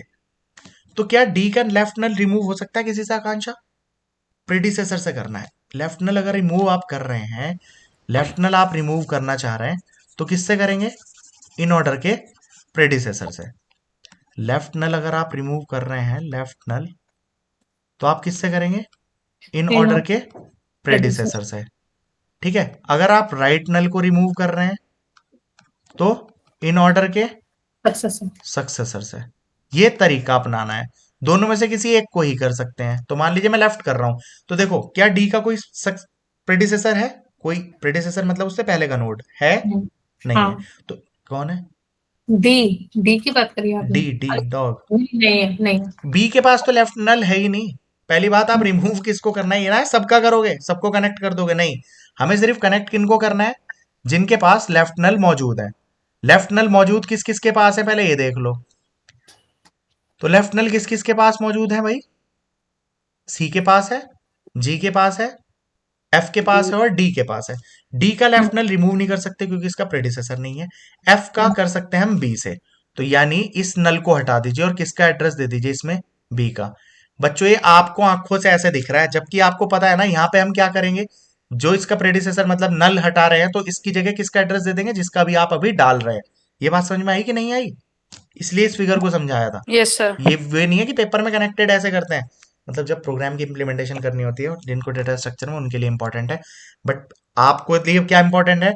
ये लाइनें आपके लिए इंपॉर्टेंट है बस बस कि अगर करते हैं तो। और दूसरी बात, क्वेश्चन एक क्या बन सकता है कि थ्रेडेड ट्री अगर हम यूज करते हैं तो कौन सी ट्रेवर्सल को यूज करते हैं? तो कौन सी करते हैं? In order, pre order, post order या लेवल ऑर्डर? 4 ऑप्शन दे देगा, इन, प्री, पोस्ट और लेवल ऑर्डर। तो कौन सा आंसर है? हम यूज करते हैं इन ऑर्डर ट्रेवर्सल को। तो ये 2 क्वेश्चन आपके लिए इंपॉर्टेंट है ना? तो अगर आप वन वे थ्रेड कर रहे हैं तो या तो आप रिमूव कर सकते हैं। देखो, क्वेश्चन बन सकता है कि you can remove left null. Option B, you can remove right null. Option C, you can remove either left और राइट। और चौथा ऑप्शन दे दे, you can remove left left null and right null. तो ऑप्शन कौन सा सही है? पहला, दूसरा, तीसरा या चौथा? तीसरा। पहला इसलिए कि लेफ्ट करते हैं, नहीं, राइट भी कर सकते हैं।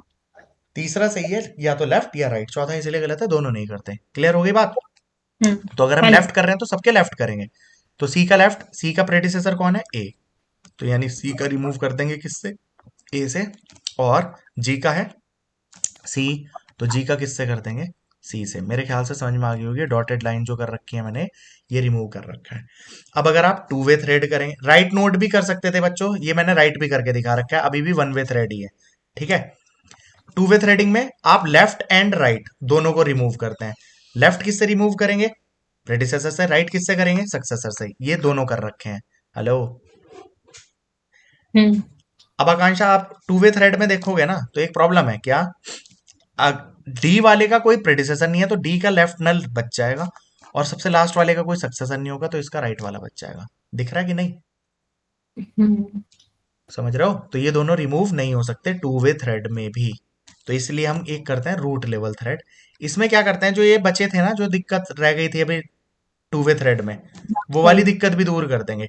डी और जी को कनेक्ट कर देंगे, मतलब इसका लेफ्ट रिमूव करने के लिए हम रूट से कनेक्ट कर देंगे, और इसका राइट कनेक्ट करने के लिए हम रूट से कनेक्ट कर देंगे। समझ में आई? तो वही बात है कि ये किस तरीके से कनेक्ट करते हैं, सबके लास्ट वाले के बाद हम ए पे ही आ जाएं, दोबारा रूट पे घूम के आ जाएं। मेरे ख्याल से बात क्लियर हो गई होगी सबको। Hello, okay. ठीक है।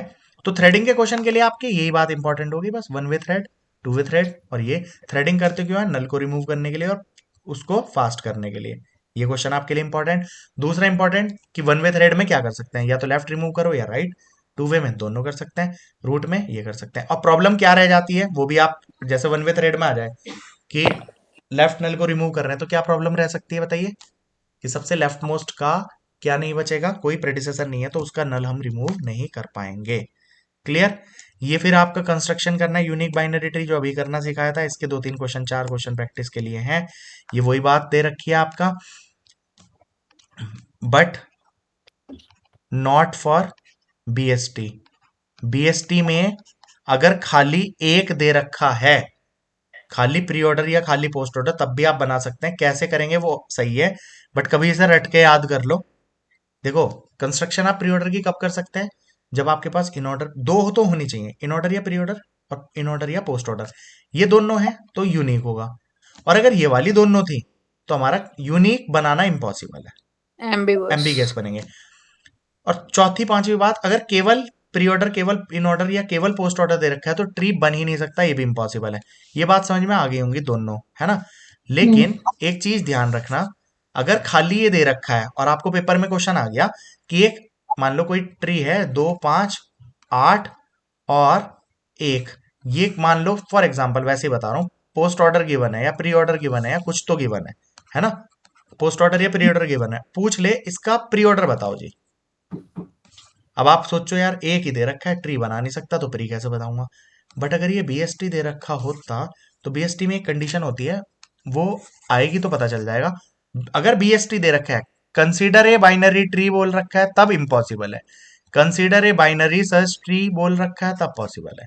कैसे है आगे करेंगे, ओके। तो ये इसलिए मैंने, ये रटो ना तुम, इसलिए मैंने यहाँ पे मार्क कर दिया ये बात, आगे कभी भी याद करते हुए याद रहेगी कि ये सर ने पॉइंट क्यों लिख रखा था। बीएसटी ही हमारा नेक्स्ट टॉपिक है, आज हम बीएसटी तक ही समझेंगे, या हाँ बस बीएसटी तक ही हमारा काम खत्म हो जाएगा। कल हमारे इंपॉर्टेंट क्वेश्चन रहेंगे, हीप रहेगा, और एक क्वेश्चन सबसे ज्यादा इंपॉर्टेंट कौन से आते हैं, कितने मिनिमम है कितने मैक्सिमम है ना, कि बाइनरी ट्री में मैक्सिमम हाइट है तो कितने हो सकते हैं, मिनिमम हाइट पे कितने हो सकते हैं, मैक्सिमम नोड कितने हो सकते हैं, मिनिमम नोड कितने हो सकते हैं, मिनिमम हाइट, 6-6, 7-7 क्वेश्चन एक एक में बन सकते हैं। तो ये 17-18 क्वेश्चन रहेंगे जो बहुत ज्यादा गड़बड़ होते हैं, और इनमें से सबसे ज्यादा क्वेश्चन आता है, तो वो कल करेंगे। फिलहाल बाइनरी सर्च ट्री कर लेते हैं, ठीक है। बहुत ईजी है, बहुत ज्यादा इंपॉर्टेंट टॉपिक है, बीएसटी के ऊपर ही बेस्ड है एवीएल ट्री। तो जब बीएसटी समझ में आ जाएगा तो एवीएल भी इजीली हो जाएगा, बहुत ज्यादा बनाना आसान है, ठीक है, बहुत इजीली बना लेंगे। बीएसटी की जरूरत क्यों है, पहली बात, ठीक है, बीएसटी की जरूरत क्यों है। तो अगर हमारे पास नॉर्मल ट्री है, क्या है हमारे पास बच्चों, मान लीजिए मेरे पास कुछ नोड्स थे 12, 8, 5, 9, 11, 7, 6, कुछ भी मैं बना रहा हूं, मैं इनको कैसे भी स्टोर करता जा रहा हूं, है ना। तो अब अगर मैं मान लो इसको सीक्वेंस में कर भी दूं, मैं इसको मेमोरी वेस्ट नहीं कर रहा, मैं क्या कर रहा हूं, इसको ऐसे स्टोर करता जा रहा हूं, 12, 8, 5, 9, फिर 11, फिर 7, फिर 6, फिर मान लो 0 होता, फिर -3 होता, फिर 17 होता, कुछ भी होता। तो मैंने कि मेमोरी बर्बाद, एटलीस्ट मैं इसको स्ट्रेच ना करूं, मैं 0 ले आया, फिर -3, फिर 17। मान लो मुझे अपने इस नोड में ढूंढना है कि मेरे पास 7 प्रेजेंट है क्या, तो मेरे को कितना टाइम लगेगा आकांक्षा, मतलब कितना टाइम। मैक्सिमम टाइम कितना लग सकता है किसी नोड को ढूंढने में, इसमें एक ट्री अच्छा, है, सर्च करने हाँ में। सर्च करने में कितना टाइम लग सकता है।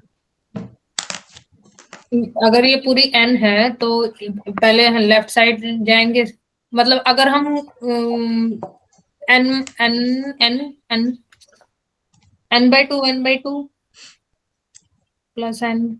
मैं पूछ रहा हूँ टोटल टाइम कितना लगेगा, अगर आपको देख के लगे तो कितना लग सकता है। अच्छा, मतलब टोटल कितना लगेगा, एन हाँ मतलब किसी एलिमेंट को ढूंढना है, कितना टाइम लग सकता है वर्स्ट एन केस में। एन। एन, गौरव सही बात है। हाँ जी सर। और अगर बेस्ट केस की बात करूं तो तो O1 भी हो सकता है अगर वो मतलब रूट नोड ही हुआ तो। अब बताओ, मैं मान लो मुझे एक ट्री है, जनरल ट्री, उसने कुछ नहीं बताया कैसा है, मुझे कुछ उसके अंदर पड़ा है ये, मुझे ढूंढना है उसके अंदर कोई एलिमेंट। ओके, हो सकता है 12 ही ढूंढना होता तो रूट पे ही मौजूद था। तो देखो कंपेयर कैसे होगा, आपने, अब मैं पीछे का हिस्सा आपको पढ़ा दिया। आप, ये लिंक लिस्ट है, ये स्टार्ट है, आप सबसे पहले इन्फो ऑफ स्टार्ट को कंपेयर करेंगे, है अगर उसी के बराबर है तो इसको ही प्रिंट कर देंगे, लिंक लिस्ट तो चलानी आती है ना, वो वैसे ही चलेगा। अगर नहीं है तो एलपीटीआर ऑफ लेफ्ट पे चले जाओ, फिर आगे चेक करते रहो, फिर इसके एलपीटीआर पे आरपीटीआर, एलपीटीआर आरपीटीआर, ऐसे करके पूरा पूरा ट्री चेक करना पड़ेगा। पूरा ट्री चेक करने में मैक्सिमम टाइम हर नोड को विजिट करना पड़ेगा, तो ऑर्डर ऑफ एन हो सकता है, और मिनिमम हो सकता है सबसे पहले मिल जाए। तो ये तो जनरल बात थी। अब सोचो ट्री में 1 करोड़ एलिमेंट है तो हमें 1 करोड़ टाइम लग सकता है ना। तो जिससे कि बाइनरी सर्च इंप्लीमेंट हो सके, हम लेके आए बाइनरी सर्च ट्री का कॉन्सेप्ट। ये था तुम्हारा जनरल ट्री, है ना। और अब बीएसटी था तो एवीएल की जरूरत क्यों पड़ी वो भी बताऊंगा अभी आगे। अब हमारे पास ये बाइनरी सर्च ट्री आ गया आकांक्षा, ठीक है।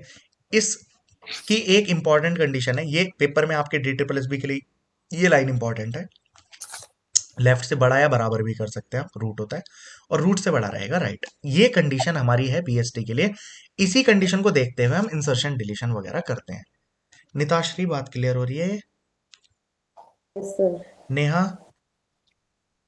Yes sir. बहुत लेट ज्वाइन किया आपने, तो ट्री के बेसिक्स निकल गए हैं, वीडियो डालूंगा उसमें देख लेना। उसके बाद यस सर। ये बातें तो समझ में सबको आ जाएंगी जो हम कल करेंगे, इसलिए मैंने बीएसटी पहले रख लिया, और जो जनरल बातें डिस्कशन करनी है वो कल के लिए हैं। वो इसलिए हैं जिससे कि आप ट्री की प्रैक्टिस कर लें, आपको पता हो ये बीएसटी है, या ये कंप्लीट बाइनरी ट्री है, या ये केवल बाइनरी ट्री है, या ये स्ट्रिक्ट बाइनरी ट्री है, या ये फुल बाइनरी ट्री है। इन चारों बातों का डिफरेंस पता होना चाहिए। समझ में आ रही है कि ये कंप्लीट बाइनरी ट्री है या केवल बाइनरी ट्री इसको बोल सकते हैं, स्ट्रिक्ट बोल सकते हैं या फुल बोल सकते हैं। हर चीज में छोटा छोटा डिफरेंस है। यही होगा तो हम चेक करेंगे इसमें मिनिमम कितने होंगे, मैक्सिमम कितने होंगे, मिनिमम हाइट कितनी हो सकती है, मैक्सिमम हाइट कितनी हो सकती है, किस हाइट पे मिनिमम नोड कितने हो सकते हैं, किस लेवल पे क्या हो सकता है, वो सब हर किसी के लिए 6-6, 7-7 क्वेश्चन बनेंगे। तो वो 4-5 पे करके वो 24-25 हो जाते हैं, कंफ्यूजन हो जाती है, बट समझोगे तो बहुत ज्यादा ईजी बात है, ठीक है। खैर आगे आते हैं। अभी बीएसटी इसलिए शुरू है, वो क्वेश्चन इसलिए डिस्कस नहीं है जिससे कि आप लोग पढ़ लीजिए, ठीक। तो बाइनरी सर्च ट्री तो बहुत ज्यादा हल्का है और सबसे ज्यादा इंपॉर्टेंट कॉन्सेप्ट है बाइनरी सर्च ट्री और हीप, ठीक। देखो बच्चों, होता कैसे है, हमें कैसे करना है, लेफ्ट से बड़ा रखना है रूट, रूट से बड़ा रखना है राइट।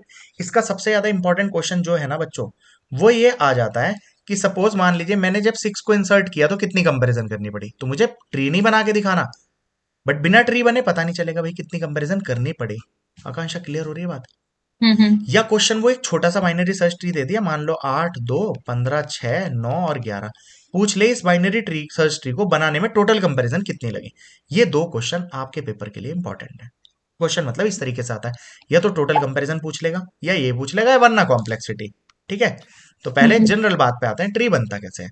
तो सबसे पहला आप डालते हैं कहां पे, रूट पे। तो आपने रूट पे डाल दिया, पहला नोड डल चुका, ओके। सेटिंग वेटिंग कुछ नहीं करते, जो जहां आ रहा है उसके हिसाब से डालते हैं, ठीक है। बाकी फिर हम ये फॉर्मूला चलाते रहते हैं, पहले पे तो फॉर्मूला क्या ही चलाता है, इसलिए। तो ये रूट डल चुका, इसके लिए कितनी कंपैरिजन लगी आकांक्षा? कंपैरिजन हुई नहीं, बनी है जीरो, मतलब। हाँ, जीरो, जीरो। इसके लिए कोई कंपैरिजन नहीं हुई, टोटल कंपैरिजन काउंट करने के लिए देते तो उसके लिए बना रहा हूँ, ठीक है। तो वो भी करते रहेंगे, साथ साथ दूसरी चीज भी करते रहेंगे।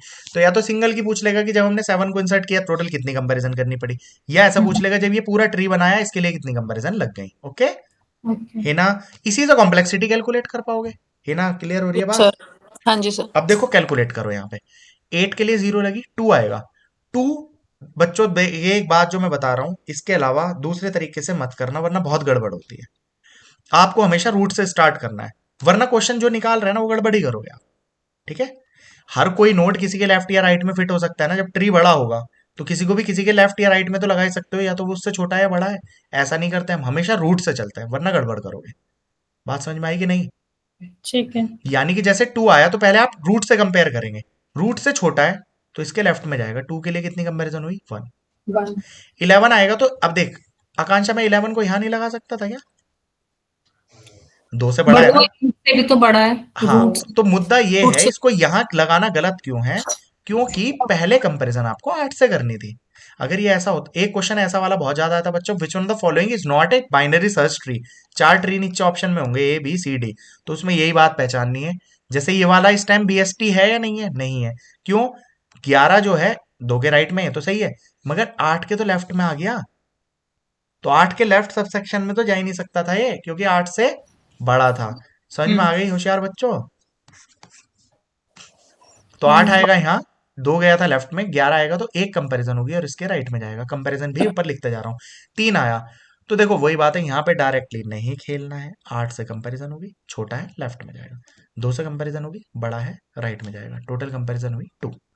19 आया, 8 से कंपैरिजन होगी, बड़ा है राइट में जाएगा। 11 से कंपैरिजन होगी, बड़ा है राइट में जाएगा। तो 7 आया, 8 से छोटा है, 2 से बड़ा है, 3 से भी बड़ा है। टोटल कंपैरिजन कितनी हुई? 3। 6, 8 से छोटा है, 2 से बड़ा है, 3 से बड़ा है, 7 से छोटा है। टोटल कंपैरिजन कितनी हुई? 1 2 3 4। ओके। 0 आया, 8 से छोटा है, 2 से छोटा है। 0 के लिए कंपैरिजन कितनी है? 2। तो बच्चों देखो, ट्री का स्ट्रक्चर फिक्स नहीं होता। ट्री तो कैसा भी हो सकता है, बाइनरी ट्री है ये, इसलिए इसने ये नहीं बोला कि कंप्लीट होता है ये या स्ट्रिक्ट होता है, ऐसा कुछ नहीं होता। बाइनरी सर्च ट्री है ये क्या फॉलो करता है? इस प्रिंसिपल को, और ये हर नोड को इंसर्ट करते हुए इस प्रिंसिपल को फॉलो करता है। That's it. आपने ये करा तो कभी भी आप गड़बड़ नहीं करेंगे। बात समझ में आई? ओके। 13 आया तो 8 से बड़ा है, 11 से बड़ा है, 19 से छोटा है, तो 13 के लिए टोटल कितनी हो गई? 3। ऐसे 15 आएगा, 8 से बड़ा है, 11 से बड़ा है, 19 से छोटा है, 13 से बड़ा है, तो 15 आएगा यहाँ पे। कंपैरिजन हुई 1 2 3 एंड 4। इसके बाद आया 9, तो 8 से बड़ा है, 11 से छोटा है, 9 आएगा यहाँ। 26, 8 से बड़ा है, तो 9 के लिए कंपैरिजन कितनी हुई थी? 2। 8 के लिए 11 से बड़ा है, ओके, 8 से बड़ा है, यहाँ जाएगा, 11 से भी बड़ा है, 19 से भी बड़ा है। तो फाइनली ये ट्री बन गया। काफी बड़ा बना लिया, अब इससे बड़े की जरूरत नहीं है, इतने से ही तुम्हें सब समझ में आ गया होगा। क्वेश्चन 2 पूछ सकता है क्या? या तो छोटा मोटा कुछ दे देता, पूछ लेता टोटल कितनी हुई, या जैसे ये क्वेश्चन आ गया 6 को इंसर्ट करने में कितनी लगी थी, तो 6 को इंसर्ट करने में कितनी थी वो काउंट कर लो। तो 6 से आगे इंसर्ट ही क्यों कर रहे हैं नोट्स? 6 तक की तो पूछ रहा था वो। हेलो, क्लियर हो गया सबको?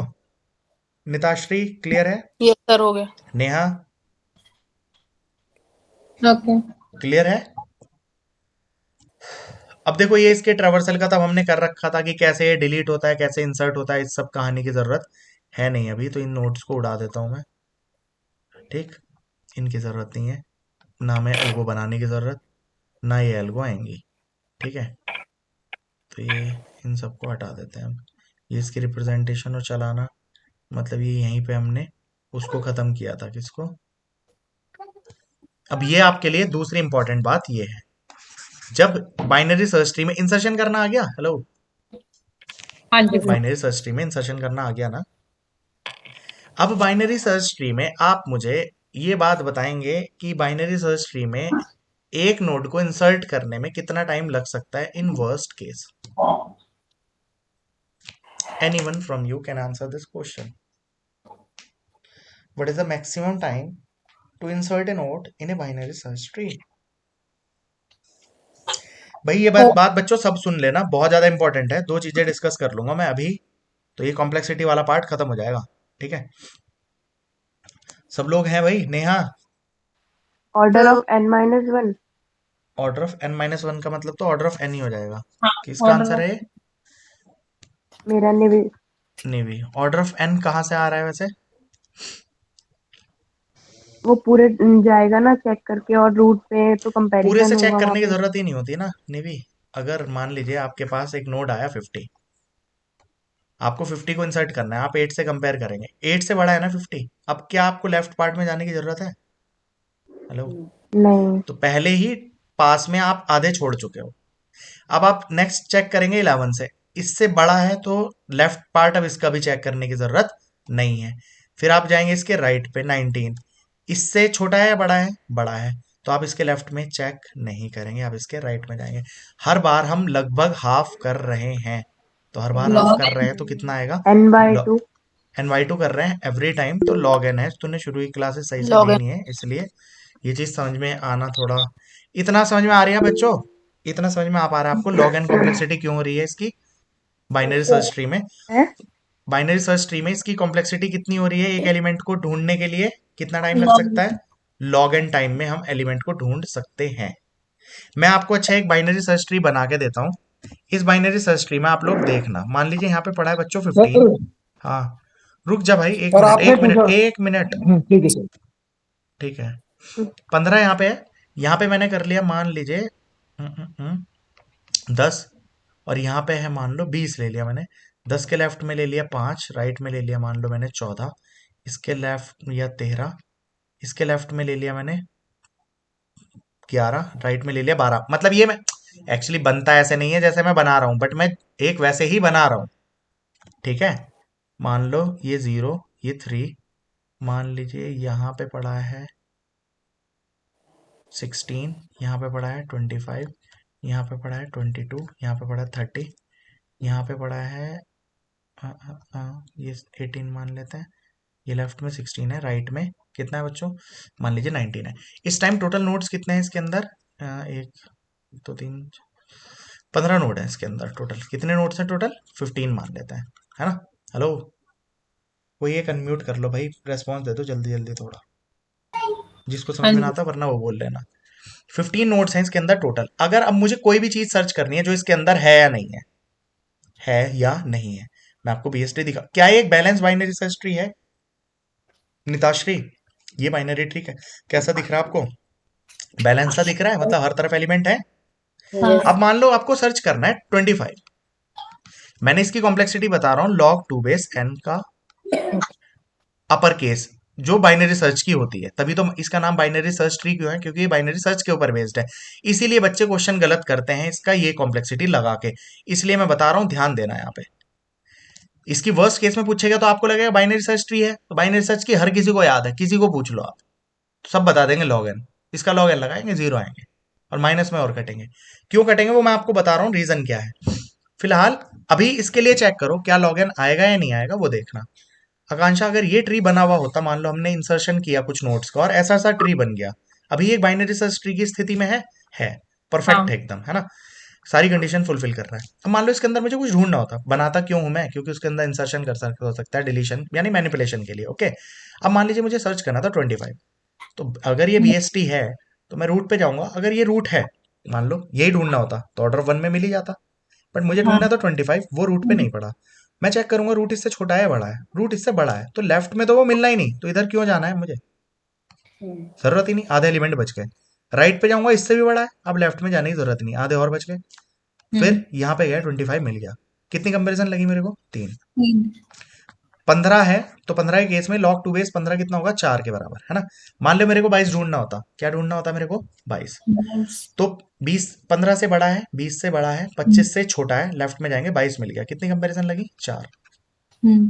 कुछ भी आप ढूंढ लो जो इसमें प्रेजेंट है, 4 से ज्यादा नहीं लगेंगे। log 2 बेस n का अपर फंक्शन देखो 3.9 बन रहा था, ये अपर फंक्शन करेंगे तो 4 आएगा। अब मान लीजिए मुझे नहीं मिल रहा, मुझे क्या हो रहा है, मान लो कोई ऐसा भी तो हो सकता है जो ना मिले, हेलो, अनसक्सेसफुल। अनसक्सेसफुल। मान लीजिए मुझे 21 ढूंढना था, 5 से बड़ा है, 20 से बड़ा है, तो बड़ा यहाँ है। जाना चाहिए, 25 से छोटा है तो यहाँ आना चाहिए। इसके लेफ्ट राइट में कुछ है ही नहीं, खत्म हो गया ना। तो यानी 4 सर्च में आपको पता चल जाएगा वो मौजूद ही नहीं है, क्योंकि होता तो यहीं कहीं होता। हेलो, मान लो हो सकता है इसके नीचे 21 होता, तो इस केस में होता या नहीं होता, बोलिए, यहाँ पे होता वो। मेरे ख्याल से आपको बात समझ में आ गई होगी सभी बच्चों को। इसका अगर ये बढ़िया से एडजस्टेड है ना, तो इसकी कॉम्प्लेक्सिटी कितनी आती है, log 2 बेस n। अब देखिए बच्चों, मैं जो चीज समझा रहा हूं इससे आपको बहुत अच्छे से चीज क्लियर हो जाएगी। कॉम्प्लेक्सिटी की चूंकि हमने बीच में बात करने लगे, तो हम बात कर रहे हैं अभी। अब आकांक्षा, मेरे पास ये नोट थे,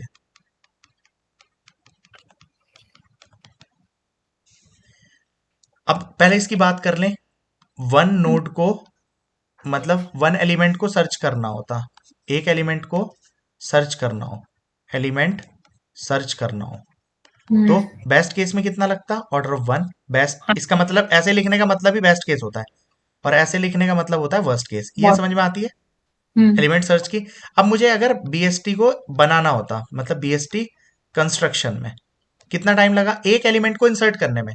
अब देख, ये वन एलिमेंट सर्च है, वन एलिमेंट इंसर्ट की बात कर लो पहले।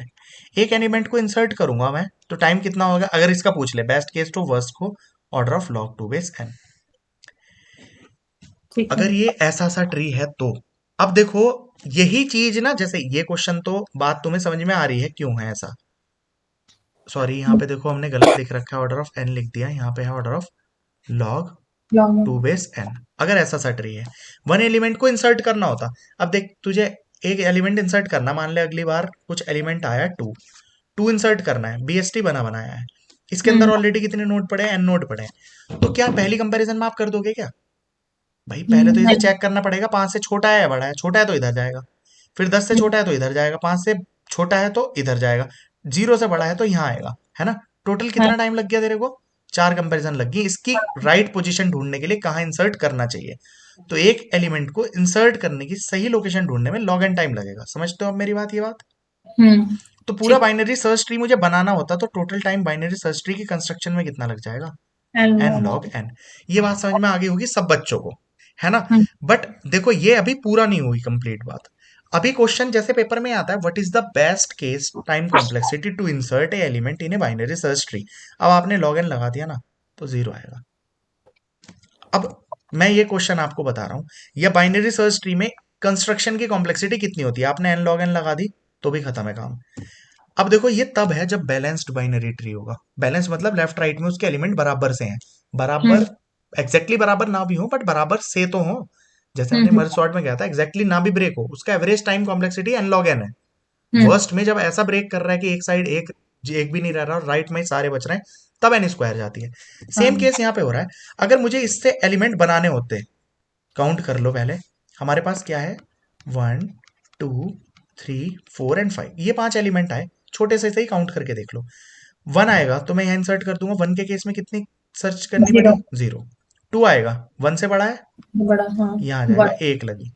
3 आया 1 से बड़ा है, 2 से भी बड़ा है, 2 लग गई। 4 के लिए 1 से बड़ा है, 2 से बड़ा है, 3 से भी बड़ा है। 5 आया 1 से बड़ा है, 2 से बड़ा है, 3 से बड़ा है, 4 से भी बड़ा है। समझ में आ रही है? तो यानी आपका हो सकता है एन एलिमेंट ऐसे पड़े हो। हेलो, अब अगर अगला एलिमेंट आएगा, कोई भी एलिमेंट आता 15 आता तो 15 को इंसर्ट यहाँ पे होता ना, डायरेक्टली नहीं होता, 1 से कंपेयर होता, फिर 2 से, फिर 3 से, फिर 4 से, फिर 5 से, फिर 15 यहाँ पे आता। 15 के लिए कितनी कंपैरिजन लग जाती है उस केस में? 5। ये छठा एलिमेंट था और कितनी कंपैरिजन लग रही है? 5। यानी n-1 कंपैरिजन लग रही है एक एलिमेंट को इंसर्ट करने के लिए।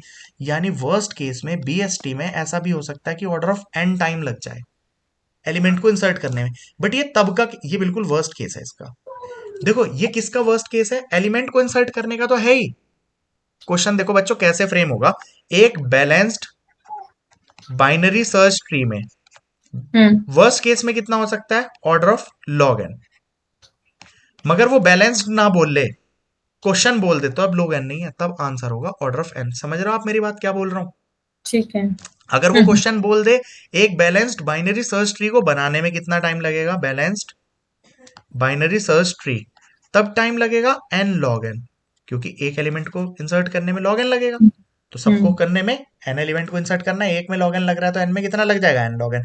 बट यहाँ पे आप देख रहे हो एक एलिमेंट को इंसर्ट करने में ऑर्डर ऑफ n टाइम भी लग सकता है। अब आप इसे जोड़ लो चाहे, देखो पहले एलिमेंट में 0 लगे, फिर 1, फिर 2, फिर 3, फिर 4, अप टू n-1 तक भी लग सकते हैं। तो टोटल कितनी आएगी complexity? Order of n square भी आ सकती है ना।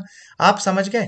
अगर वो केवल बीएसटी बोल रहा है, बैलेंस्ड नहीं बोल रहा, तब आप वर्स्ट में ये कंसिडर करेंगे इंसर्ट की भी और सर्च करने में भी मैक्सिमम इतना टाइम लग सकता है। अब तुझे 15 सर्च करना होता, एलिमेंट कितने हैं टोटल? 6, बट कंपेरिजन तेरे को कितनी लग जाएंगी? 5। करके देख ले। 15 की कंपेरिजन 1 से होगी? नहीं है। फिर राइट में जाएंगे, बड़ा है चूंकि 2 से भी बड़ा है तो फिर राइट में, 3 से भी बड़ा है राइट में, राइट में, राइट में, अब जाके मिला है। कितनी कंपैरिजन लग गई? n-1। तो इंसर्ट और सर्च में कितनी लग सकती है? अगर बैलेंस नहीं बोल रखा तो ऑर्डर ऑफ n, और ट्री बनाने में कितना टाइम लगेगा? Order of n square. That's why we need a AVL tree. AVL tree क्या होता है? जो height balance binary search tree को क्या बोलते हैं? AVL tree. मतलब एवीएल इसको ऐसा बनने ही नहीं देगा। अगर वो उसमें हाइट एक्सटेंड करता है, वो इसको रोटेशन करके वापस सही स्ट्रक्चर में ले आएगा। समझ में आई? जैसे एवीएल पता है क्या करता बच्चों? अगर 1 के बाद 2 आता और 2 के बाद 3, तो ये आर प्रॉब्लम आती है वहां, राइट के राइट में प्रॉब्लम आने वाली, ये इसको कन्वर्ट करके 2 1 3 में कन्वर्ट कर देता। बात समझ में आ रही है? ये कभी भी ऐसी सिचुएशन आने ही नहीं देगा। ये कल हम पढ़ेंगे। तो यहां तक का काम आपको अभी करके आना है आज। ये बातें आपको समझ में आनी है, जिससे कि देखो कल हमें एवीएल करना है। अब वो एवीएल 10 मतलब मुश्किल से 10 मिनट में खत्म हो जाएगा, और फिर हीप, उनकी कॉम्प्लेक्सिटी समझ में आ जाएंगी अगर ये यहाँ तक की कॉम्प्लेक्सिटी की बात समझ में आ गई है तो। हेलो, ये कहाँ गया भाई? ये क्लियर हो रही है भाई बच्चों बात? हाँ जी। हाँ सर। एक सेकंड, ट्री कहाँ गया हमारा? ये रहा। तो आपको क्या करके आना है, यहां तक का, सिर्फ यहां तक का भी पढ़ के आना है। बच्चों ये कहाँ गायब हो गए? जनरल ट्री आगे यहाँ तक है, ओके है ना? यहां तक आपको सिर्फ करके आना है, और करके नहीं समझ के, इतनी अंडरस्टैंडिंग होगी तो अभी पेज नंबर आप बहुत कम पे है, 31 पे है, और टोटल इसमें पेजेस काफी ज्यादा है, 88, और ये ट्री की जस्ट एक है। अभी ट्री का हमें सेकंड पीडीएफ और करनी है, मगर जो मेन काम था वो यही था, बाकी बहुत जल्दी जल्दी खत्म हो जाएंगे। ठीक है, यहाँ की कॉम्प्लेक्सिटी क्यों इसकी NIBST क्यों बनेगा, वो सारे आगे काम करेंगे। ठीक है, यहाँ तक मेरे ख्याल से सबको क्लियर होगा, फिर अब कल करेंगे क्लास। Okay, okay sir. कल सुबह होगी भैया? कल सुबह सुबह फिर कल सुबह नहीं रख रहे, बस फिर संडे के बाद देखेंगे, सुबह का काम अभी शिफ्ट नहीं हुआ, तो संडे के बाद देखेंगे इस काम को। ठीक है, ठीक। ठीक है, ओके। हो सकता है दिल्ली में पॉल्यूशन की छुट्टी ही हो जाए, छुट्टी होंगे तो बहुत बढ़िया, फिर तो खाली रहेंगे, फिर तो आराम से हो जाएगा काम सारा। ठीक है, 8-10 दिन की भी हो गई तो फिर तो सारी चीज़ें खत्म हो जाएंगी। चलो कल करते हैं, फिर टाइम डालता हूँ, ओके इसको मैं सेंड करता हूँ, आप लोग कर लीजिएगा। ओके, थैंक यू ठीक है, ओके ओके। ठीक।